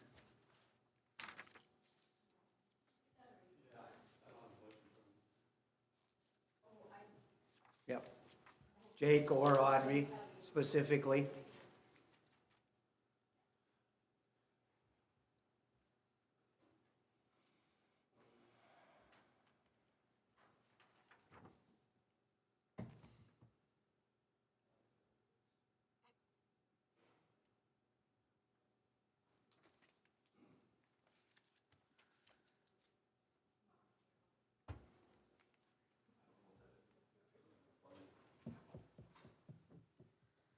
So we don't have all of the details or the notes that we had gone over at the time of our meeting, but most of these were revenue line items that were adjusted based on the current usage in '23, is that correct? 23, correct? So, I mean, it seems pretty significant, the aqua aerobics at 8,000 and the skating fees, can you kind of explain what's going on there? They're down is what you're referring to? Yeah. Yes. Well, the skate, what's that? So that's, I mean, I see all the negatives for all the pool stuff, and that's disappointing, considering all the money that we're putting into the pool. I Yep. mean, I would think, what is the plan, or is there a plan to increase these types of revenues? I feel like communication needs to go out there. I see on social media a lot of the times that people feel like it's closed or think it's closed, and then you guys are going on there being like, no, we're open. And I think there may be preconceived notions by the community that it's not open or that it's not there. And I think that communication could really help with the memberships, so. Yeah. I guess my thing too is not only is this, then we just hired a whole person to manage that space, and Right. we're still down and usage is down. And I'm just wondering how that, And then that brief time when Cody came back, it increased considerably. So I just don't know, now that we have a full-time person there, why isn't that, I thought there was plans to do like all these events and all these things in the pool, and I haven't seen anything like that. Well, I know we did struggle with staff for a little while. We were shut down for a little while. So those numbers do affect that as well. right, but this is for next year. This is for our budget for, And we go off in numbers what we have been, like previously, so. Well, but you have reasons why there weren't, so why wouldn't you? I mean, so based, let's just say at a year that it was open without, when we didn't have any shutdowns, or we had fully staffed, and, I mean, are these projections We're basing projections off of- comparable to what those were at the From perfect? pretty much from 2021 till now is what we projected, because of, we didn't have anything beyond 21. So In we're 21, we looking had- at a possibility of losing $23,000 in revenue for '24. I'm just basing my numbers off of what we've done the last 2 years, so. So, I mean, let me just ask you a blunt question. Adding the person that you did, what is it generating any more revenue? Currently, no. Our numbers are down. So, I mean, I'm just trying to, I can give you be some. polite here, because, we went out and we hired this great person from all accounts, everything I've heard, you know, and the thought process behind it is everything is, it's gonna increase everything, the attendance and everything at the pool. There's gonna be And- more and it- events what? there, there's gonna be more events there. More bring people events, in. and it appears that we're not even trying to budget for, trying to budget on just being, confident that we can do. We're just saying, this is telling us we're beat from the beginning. We're Can not I just even give you a tr- little bit of information? Okay. Just one item. The University of Minnesota Crookston had a contract with us in the past. They have said there's not enough student usage, so that was wiped out. That's one example of, But isn't that an agreement that we had with them?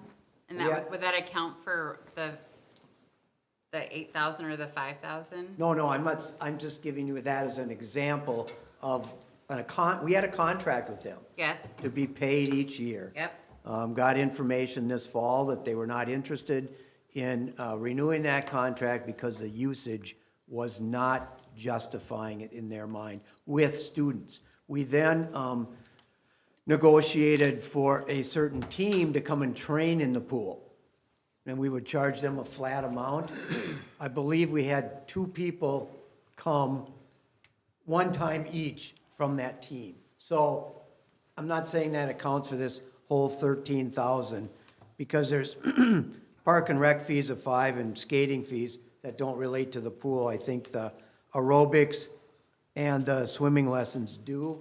But that was one component of diminished use.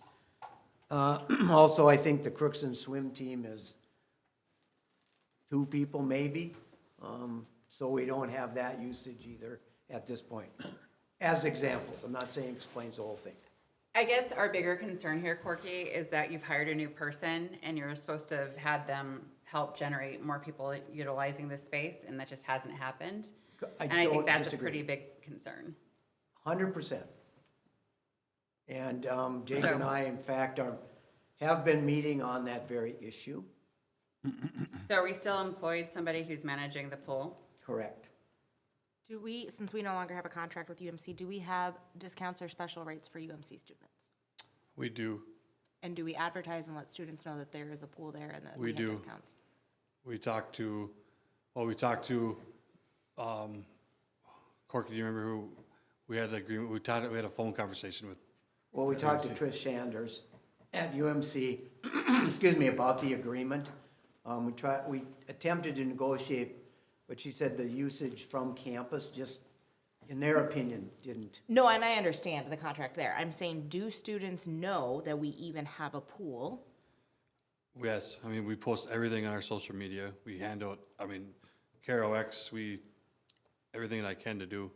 I the think word there's out. other opportunities in like marketing directly to the students. I don't see a lot of students using CareOX as their main source of information. I think something that's more like on campus would be probably more effective. And college students aren't using Facebook. Right, they're not using social media like that. If you guys have any ideas, I can sit down and talk. That'd be great. Yeah. Your pool person, are they not well-versed in marketing? I thought that, my understanding was when you guys hired them, that they had all this wealth of expertise and they had implemented all these different events and stuff in previous pools. Her previous job, yep. So I'm just curious, I don't know, I don't know off the top of my head if she has a marketing degree or not. I don't know that. Okay. Well, it would just be really nice to see like more events and things happening at the pool if that's in fact what we. Well, direct marketing to the university makes a lot of sense. Yeah. Yes. Agreed. And also just having more events and things for people to utilize the pool would be great. You know, that goes back to my, Do they offer like, I don't know, I'm gonna use aqua aerobics for an example. Is that just morning or do they offer? That's just the morning. So, a lot of people work. Would there be more usage, you think, with that if it was also tried in the evening hours? We could definitely try. I don't have an answer, if yes or no. Right now, we do offer our 6 o'clock to 10 o'clock with our morning aerobics and lap swim. And that's majority of the ladies that have been here present before that use the facility. And then in between the 10 and afternoon, we do private lessons. I know we're doing a new Mommy and Me coming in December. So different little things like that for classes. And then we have every night open swim from 6 to 8. Have we thought of doing swimming lessons at night? Like, as I know as a parent, I'm not taking my kid to swim lessons in the middle of the day. So my options then are going to have to go to Grand Forks. We can, yep, I can definitely talk. So the revenue for rec fees and for skating fees, is there any reason why those would be down? Not that I'm aware of. This has caught me off guard, so I don't have my budget in front of me, so, and my notes or anything. Can we? Do we need to revisit this at a later date, Corky? We can. Well, I'm just wondering if like we don't have the information and this is what we're supposed to be reviewing.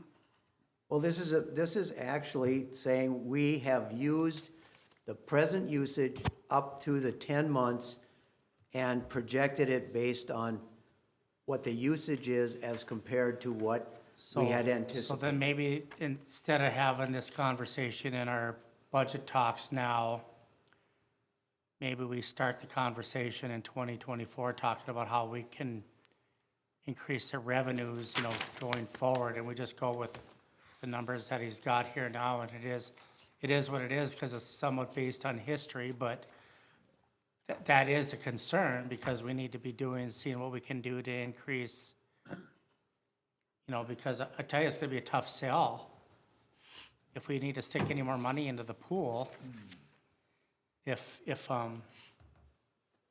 we don't see any numbers increasing anywhere. Well, I will certainly, Jake and I will meet regarding these suggestions, direct marketing at UMC, aqua usage in the PM, and swim lessons in the PM. I mean, If again, we I can mean, I do know that. it got cut out of the budget, but, I mean, that's why I was such an advocate for having a marketing position for this community, and I'm disappointed that this council thinks it's probably not worth it at this time. I don't think that it's not worth Then- it. Then we gotta get it in the budget, we gotta start. I somewhere. thought that was a conversation we had and you guys all poo-pooed it on the last time we did this. No, I didn't.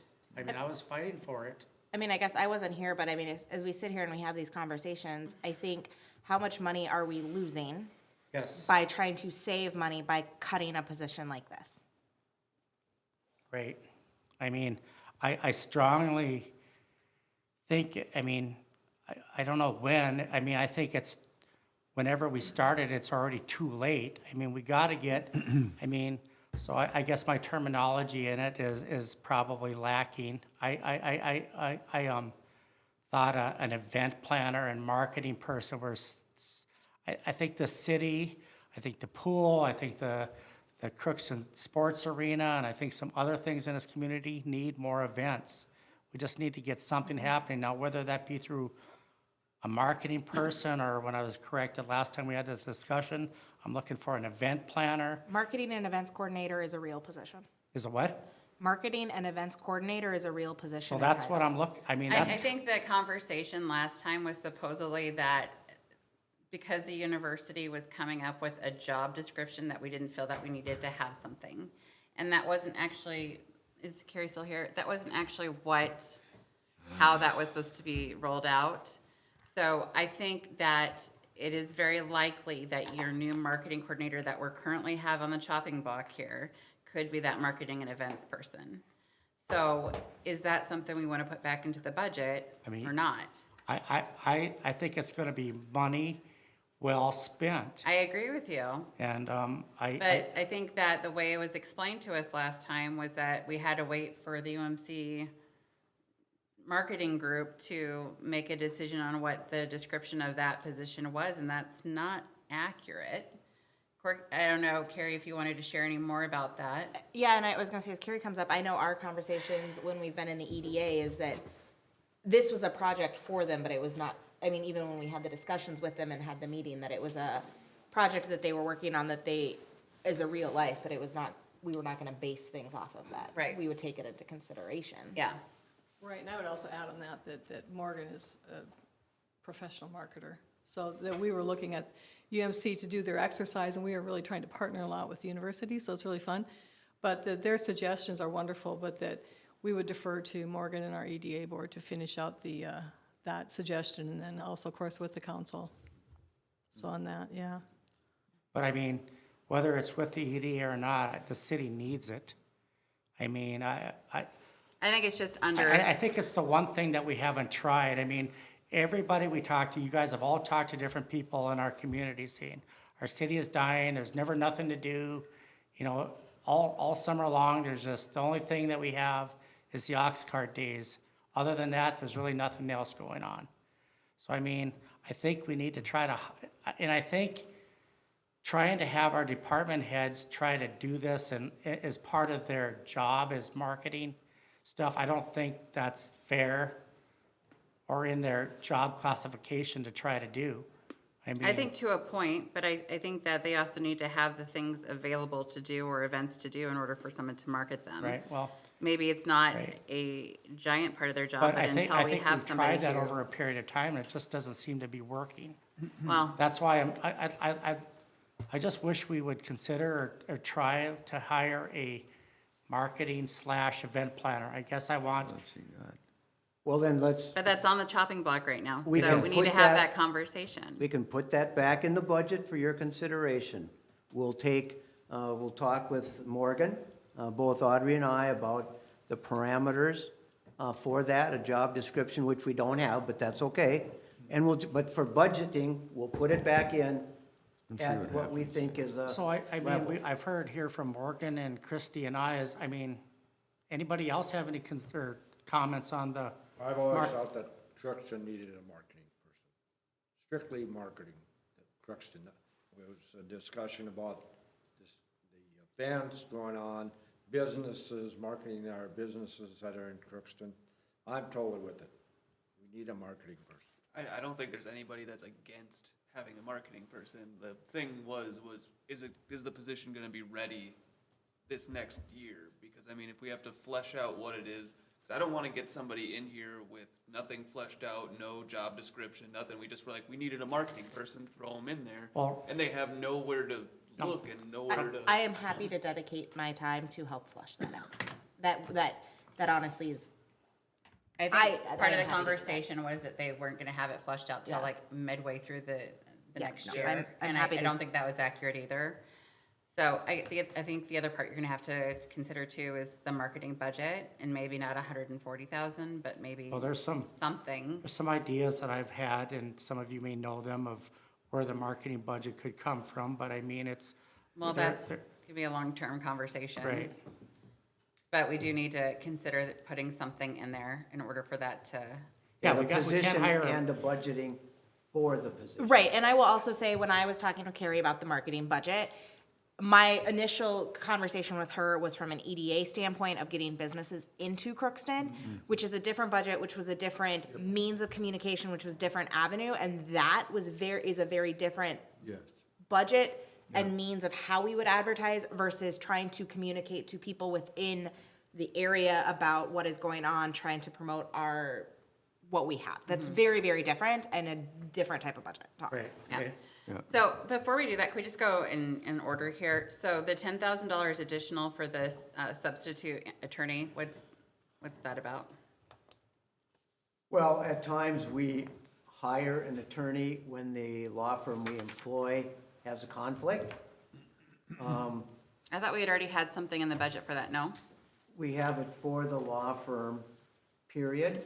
We think we can cover that conflict attorney through the regular budgeting process. So without this is in having to addition budget- to what? This is Excuse in me? addition? Yeah, we don't need to budget the 10,000 for the conflict attorney. That can be handled within the budget of the law firm. Okay, but it says it's an increase. So should that be a reduction? It's reduced if I. It says increase. Increase. Some of these line items were talked about the last time that we were going over our adjusted budget. This is a line item that was previously talked about. The increase that you are seeing here of $10,000 is, if you remember, when we had consolidated our legal and ordinance fund to the city administrator fund. And when we had consolidated that fund over to the city administrator, we did not account for the substitute attorney fees because there's going to come a point where we are going to need to have the substitute attorney when our current city attorney is not able to handle those cases. Okay, so it is an increase. It is an increase. Okay. And can we talk a little bit about what the reduce, the community improvement, the 10,000, what that actually entails? I can address that. That was money set aside for community meetings, maybe like once a quarter, drawing our community together, including our businesses, our real estates, our education systems, having events that would bring everybody together, talking kind of about the state of the union. We're also along with the advertising, I guess, of saying, here's what we have available, here's properties that's out there, so that's what that was. This is the one that was under building officials? That would have come under the, well, I don't know what they called it. Did you call that building official? Okay. The line item that you are referring to is under building official for the community improvement, reducing 10,000.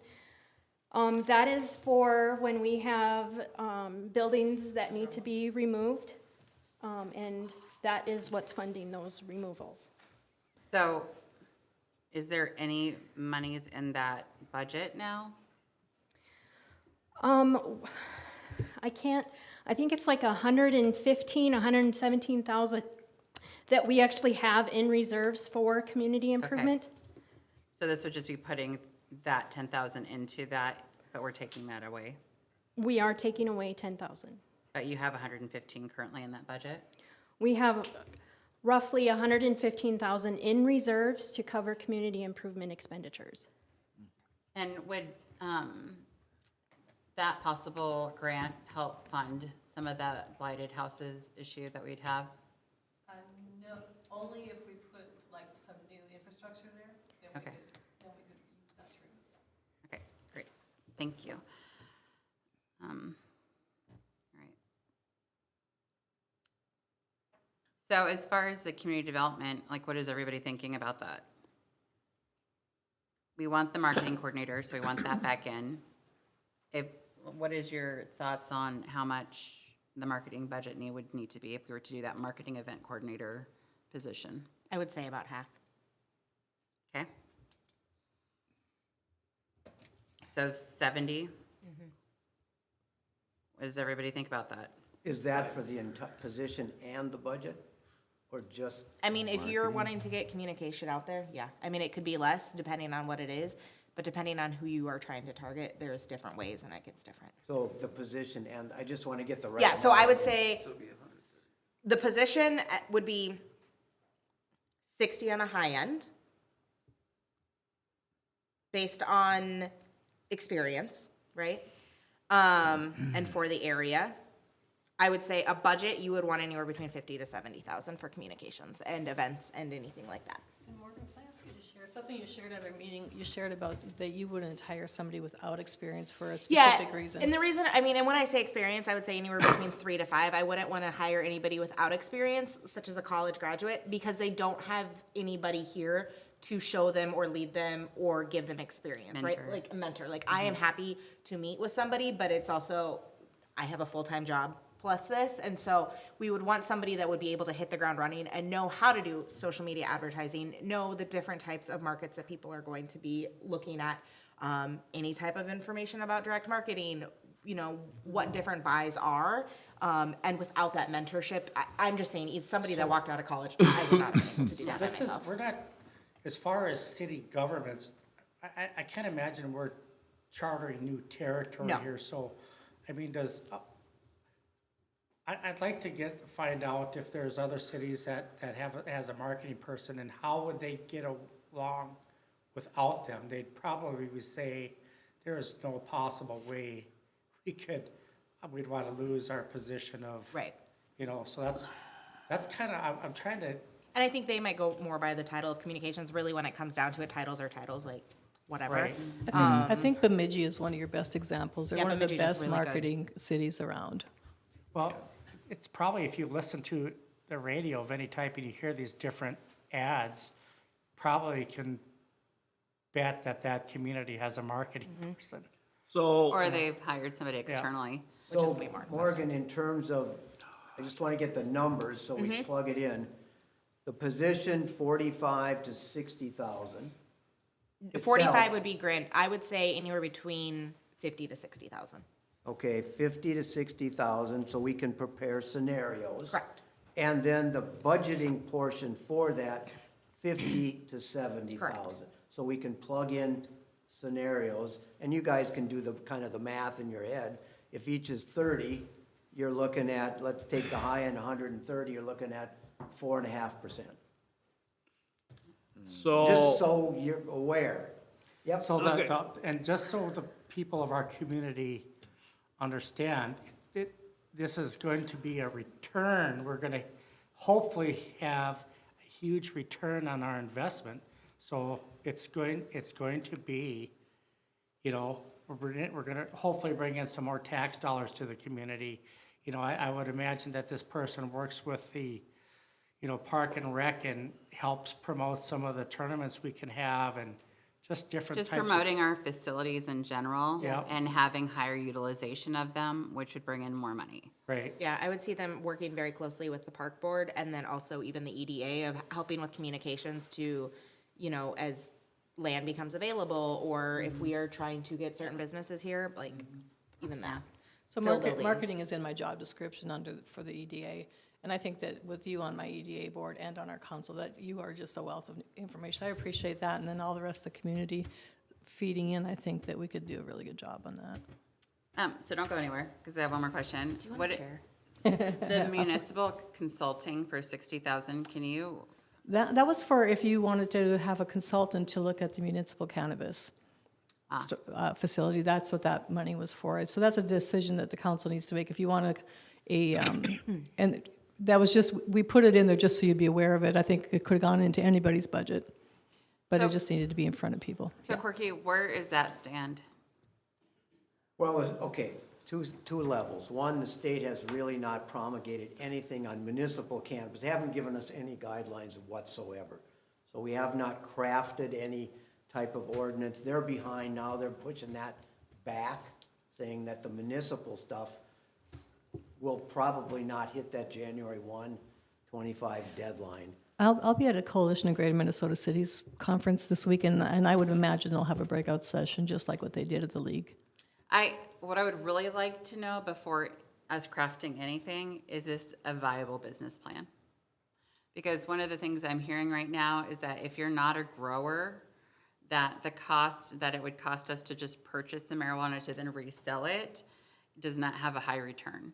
And so if this isn't even something that we should be looking at, I'd like to see a business idea of it first. So it before might we be a start- $200 1-hour consult with somebody who knows what they're talking about to tell us that, and you'll be done, Yeah, right? I think that we need to have that before we start spending all this money on actually crafting something. I'd But I like to see mean, if like it's viable some of as the a business businesses plan. in like Colorado, I don't imagine a lot of them are growers and they seem to be flourishing. And, okay, anecdotally, the business in Colorado is trending way down. Yeah.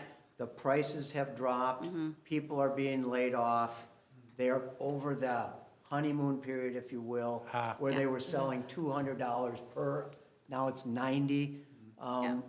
Anecdotally, Baltimore and I Estates. know one entity that has laid off 2/3 of its workforce in the last 4 months. So one of my really good friends actually was the membership coordinator for the American Cannabis Council, and they had to lay her off as well as many other people. So even at the national level, it's not great. So Well, then, yeah, that's why I'd rather have a more educated decision before we go way too in the weeds with the legal standpoint of this, if it's not even viable as an option. And we can get additional information about that, but I would say this is a valid removal at this point. And if it comes next year, budget for 2025. Well, I mean, if we could do this for a couple $100. I think you might, that's pretty. I think you might want to have somebody that actually has a little bit more understanding, and if it's somebody that costs you a couple $100 or an hour or something, like a lawyer or somebody in that, you know, maybe leave $500 in there, and then you guys can make a decision, right? Yeah, I think just to have a basic understanding of whether or not this is even viable before we go spending a lot of money is probably our best bet. So leaving 500 in, I think is. I would you say, Corky, you're a lawyer, like kind of. 500? Yeah, just to talk to somebody on a consult and. Not the 60, but 1,000, I'd say, just let's. we Just can to get say a hold yes of or this- no, right? We Yeah. can get a hold of the league and ask them, and there's an association in Minnesota on cannabis growers, we can get, you know, not 60,000, but 1,000. I would And just there's like to also know been- if it's even viable. There's to be also been honest. grants out there, huge grants, granted to different entities from the states. So we'll just keep an eye on those too, right? Yep.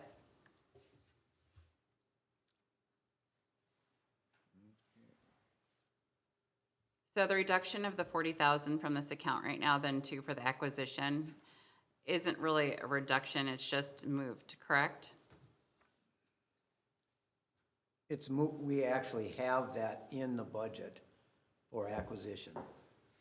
So it was 2 line items? So we had it in 2 places at once, is that what you're saying?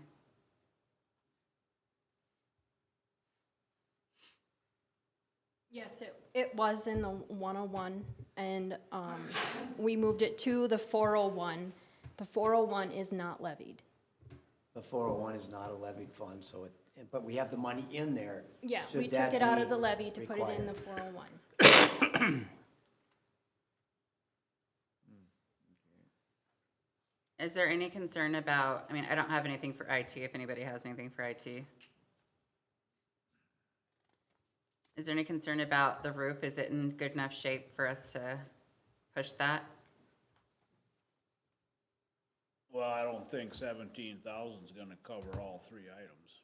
Well, I don't think it's gonna cover all 3, but I'm wondering is the roof an issue? I think windows and carpets, a whole different story. Anybody that knows? Nope, they're all gone. No one here to explain it. Or even if it's been looked at. Yeah. Corky, can you look into that? Sure.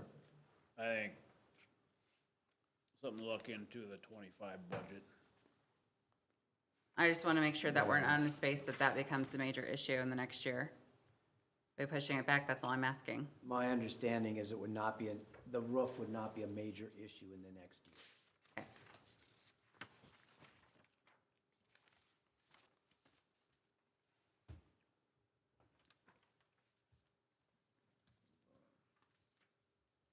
Which motor vehicle is that under the police? That ain't a squad car, is it? Or is that a detective car, I believe it was a detective car he was talking about. motor vehicle? And they just moved it. Yeah. That was it. Correct. And the volunteer fireman's fees, is that in reference to, Where are you? in fire department, the increase in fees? Volunteer fire fees, yes, that would be, go ahead. Yes, that is the increase to account for the volunteer firemen's agreement that was just passed tonight. Yes. Okay.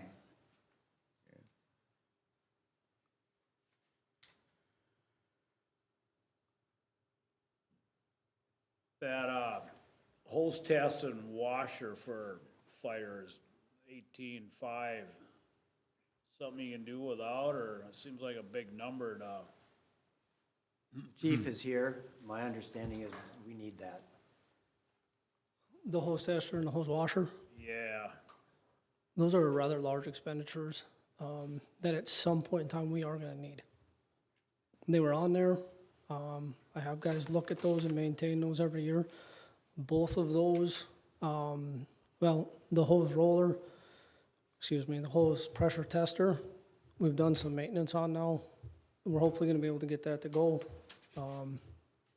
But I don't have the foresight to see at some point in time, running those at such high pressures as we do to test the hose, there's a day that that compressor's gonna go and we're gonna have a mess in our back shop.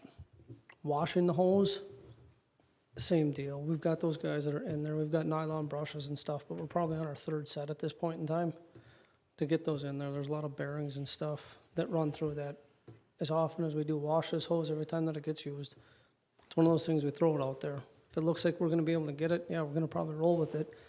At this point in time, I take the advice from my staff. They say, hey, we can probably make it another year. Fantastic. Especially this year, we're gonna make it try and work for another year. And then when it does get a little bit more serious, If there's a way that we can highlight the items instead of going back and try to figure it out for ourselves for next year's budget, we put it in for next year's budget, say, hey, we took it out last year, but we'd really like to get it in this year, so if we can have that communication, so we can kind of say, okay, this one has a little bit of sense of urgency for this year's budget.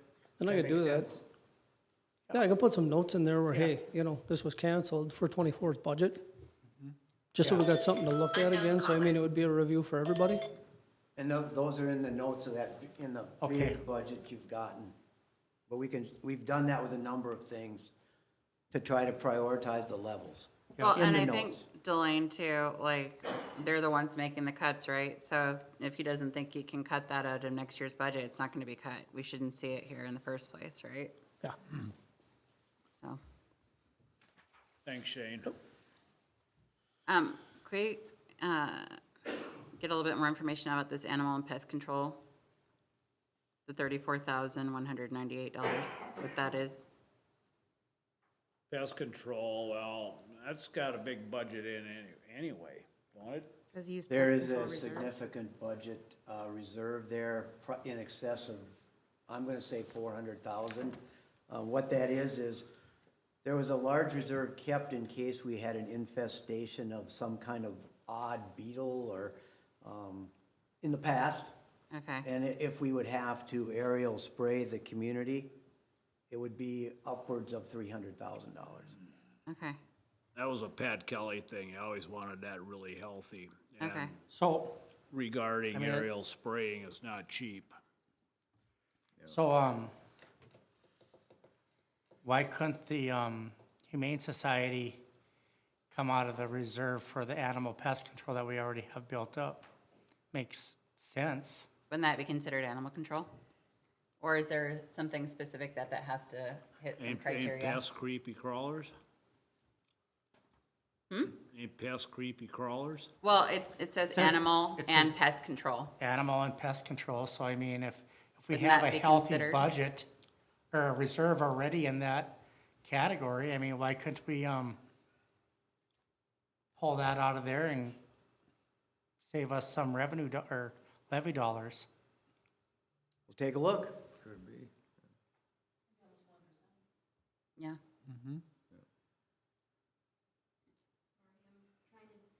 Download something. Have to look, so that's something we can do. Yeah, I mean, I know there's There's definitely certain criteria for some Yeah. of these budgets, but if that would fall under Or that. we'll see if it's assigned or if we'll see if it, Yeah, that's what I was trying to look up. It's not downloading right now. So That a according reserve? to our auditor, he made it sound like that through council decision, we can take any restricted. No. We can take any assigned reserve and reassign Reassign. those Yeah. dollars. It's not restricted. The restricted we couldn't touch. no. Okay, Yep. And that's what we have to look at. great. Yeah, so if we could look into that and find out if that would be an appropriate usage of those funds. Yeah, I just need to know if it's committed Oh, or assigned, and either of those reserve designations, the council can go and, I guess, redetermine how we use those funds. Yeah. It's probably for a dog catcher. Go ahead, Carrie, please. So as we're looking, we've got, our department heads are working hard to cut and stuff like, especially for our emergency services.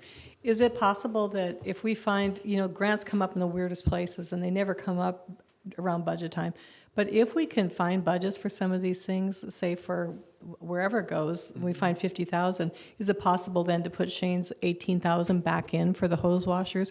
Is there somewhere we could keep a list of those things that if we can find grants to match and to offset the cost, whether it's for a roof or whatever, that it can go back into those departments to help them? Certainly, if we have, as department head meeting, one of the things we can ask them is if you have an item that's not clearly just a want, but is a projected need in the next year or two, highlight that, keep it, and you could be supplied with that I list. think that's another valuable thing that we have going on for us here lately, is Carrie's been doing a lot of grant requests that I don't think we've done a lot of that in the past. So I mean, You're right.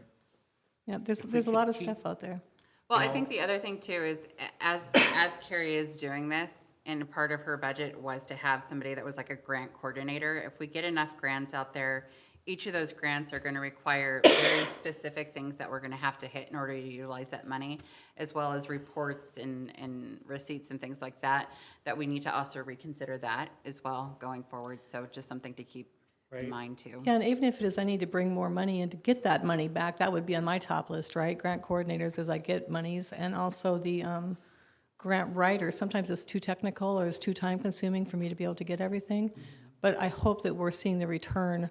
We've been over $1 million this year, just in my first year with you guys. So if we can feed some of that back into some of that as it goes, and I don't care if it's in my budget, but if we can just allocate it as it comes in, saying that's abundance, yeah, we can do it. We can do a grant writer for that. That can bring more money in. And we have a pretty good record of getting grants. I think the other thing to consider for those who haven't done a lot of grants or grant writing for that matter is that sometimes it's very nuanced in what they want to hear. And somebody who's really good at grants is somebody who's going to understand what type of language or what they're actually looking for when they're looking at those grants. And so it's not just average Joe can walk up the street and write those and hope to get everything. It's somebody who really has a good understanding of what the individuals who are reviewing those those grants types are of doing. positions, I think that actually we can tie return on investment back to those types of positions, I think is what we need to start leaning towards those. For instance, right now, we're doing that Small Cities Development Grant, and we've contracted with John, and we're paying $3,000 right now for the upfront, and if we get approved to move on, then we'll pay another $3,000. That's $6,000, but that's a $1.2 million grant coming back into our city. Yeah. And he's been doing, he's like the grandfather of this thing, he's been doing a lot of years. So there's some really good investments. So just food for thought, I don't care if it's in there, but I'm just saying if I can get additional funds to put that back in, I don't, I think that it's a benefit. Yeah, agreed. Yep. So for the dike and flood control, we're able to find that in another fund, correct? So that's why we're taking it out? The special service district is what we all paid into over 20 years for levee protection. Okay.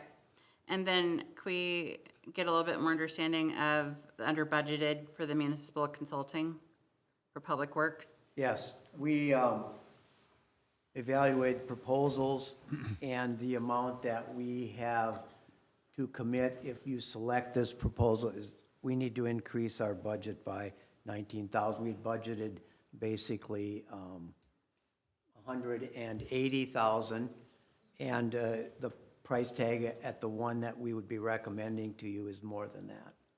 For what again? For the? For the engineering study of our streets, the- water, the st- wastewater, that kind of And the thing. sidewalks, the Yes. streets and sidewalks, Yes. okay.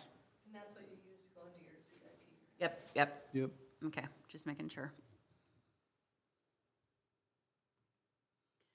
How tough are those garage doors on the public works buildings?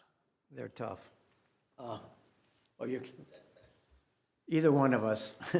That was my error.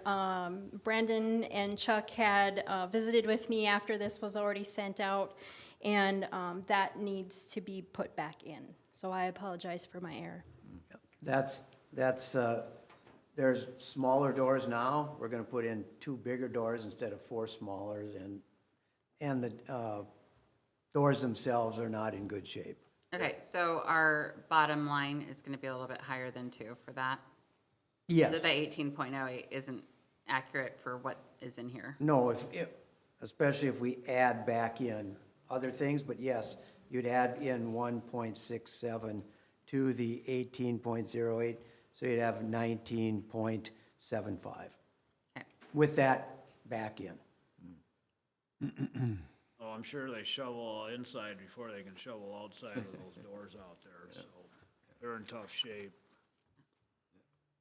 I guess the only other one I have is the TIF district situation.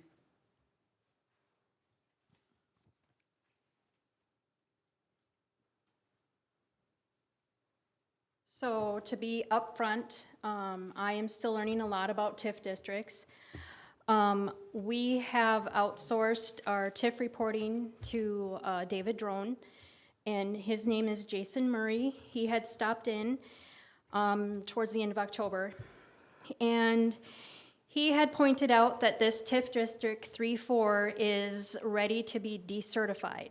However, during that conversation, he had pointed out that the budget that the TIF plan had at the time that the plan was adopted did not account for the interest cost.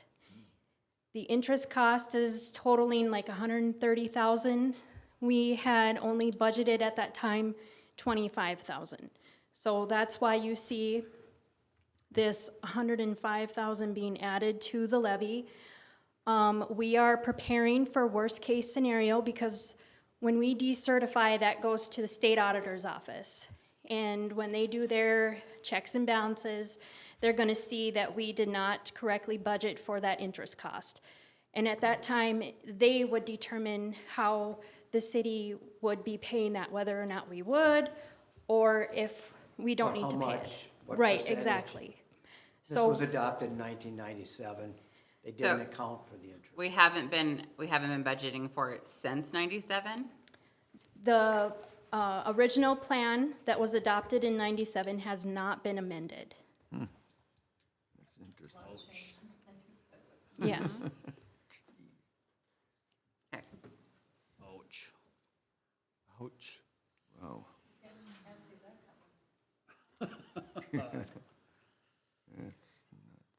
And the additional municipal park building and repairs that was adding 5,000, is there something specific for that? Why we're adding the 5K?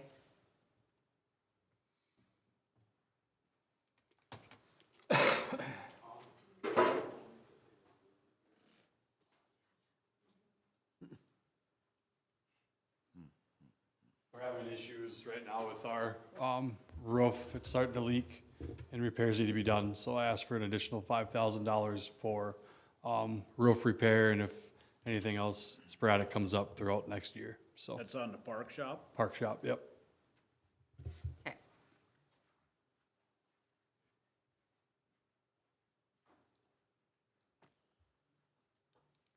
So, Okay. any other ones? We will incorporate these in different levels. I mean, you'll get a variety, but we'll do a worst-case scenario, adding everything back in. You'll see that.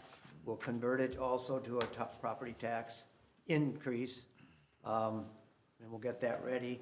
I don't know if you want a special Ways and Means, or if you want to just get it on the 27th. What is your preference? To the 27th. 27th Yeah. is fine. And a question, Corky, Yep. is it possible to look into using more reserves to buy down the levies? Yes, it's always possible to look at that, at the assigned and committed. Yep. The other ones we can't look at, Right. so we'll have to total all those So we up. have to, I think, and I agree with you wholeheartedly, but I think like last year, from last year to this year, we went down in our reserve number. We did, right? Yep. correct. So we didn't So- have additional to push towards. So I think we need to have a discussion first, maybe of what do we want to have that number consistently be? So, because we don't want to continually go backwards, right? So then if we do go backwards, what do we levy to get it back up to what we all determine our ideal number should be? And isn't that part of like, we've hired this firm to assist us with his best practices on what those reserves should be? I don't know about that, but I don't know if.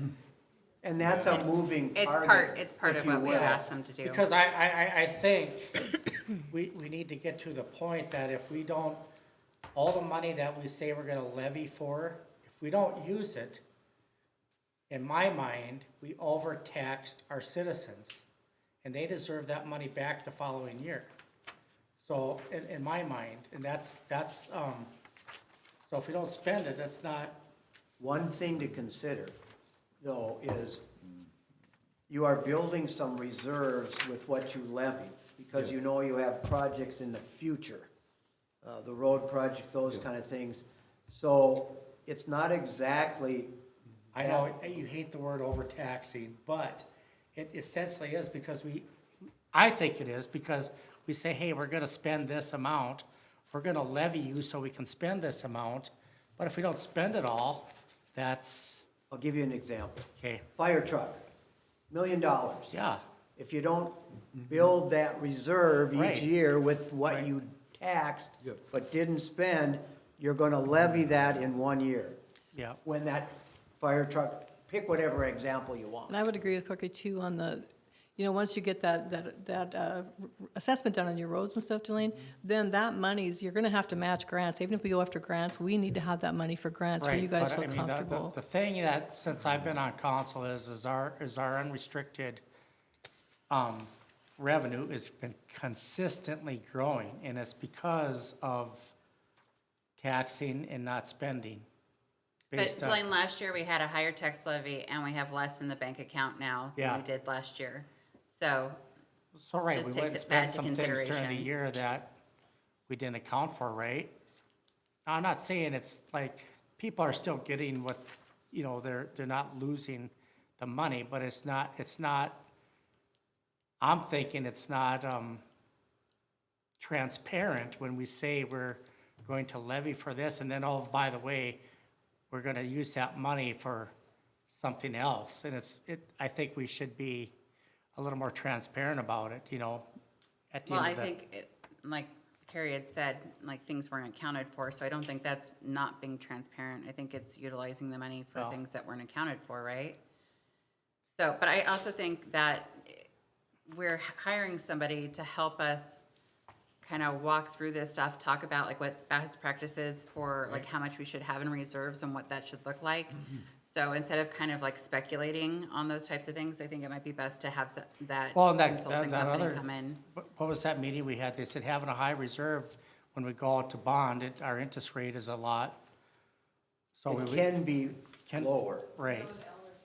Yeah, so I mean, we need to find out what that number needs to be at, so we can keep, if we do bond, to keep a low interest rate as well, so. Which See, there's is many why we're factors that factor having into this this consultants But come in. I think that you guys were on track to get a bond rating and to find out what our bond capacity is too, but that had to come, I think you're just barely winding up with our accounting for the year right now to be able to move forward to find that out. And then we can know what projects we can put into the budget. There's a lot of really smart people out there.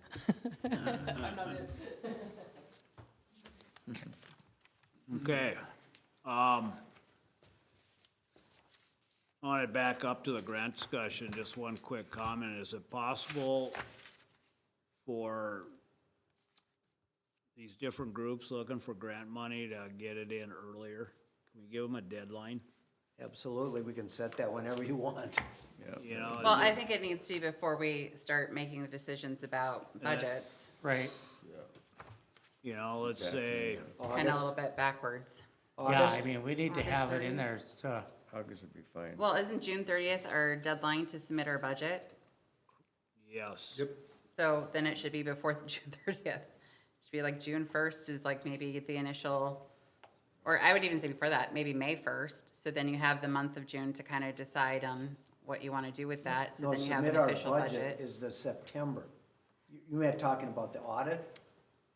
Yeah, our audits due June June 30th, Yeah. right? The preliminary budget Budget is is due to due- the county the last working day of September, Okay, so then we should maybe have it before then, so whatever that is. August. 2 months. Yep, Yep, end of August. yep. And I would Is that say enough? August I first. I would put say, yeah. August 1st. Yeah. Yes. Because I think that by the time you're like walking through the budgets and the amount of times that we've actually gone through these budgets, that you're gonna wanna have some time to process that. And if it is not in by August 1st, they don't even get a look at. They don't I get kinda- evaluated. And I think I like Delaine's idea too, maybe if we can find a happy number for, this is gonna be what we're gonna budget for grants, For the community, yeah. so. All right, we good? Yep. All right, we are adjourned. Thank you, everybody.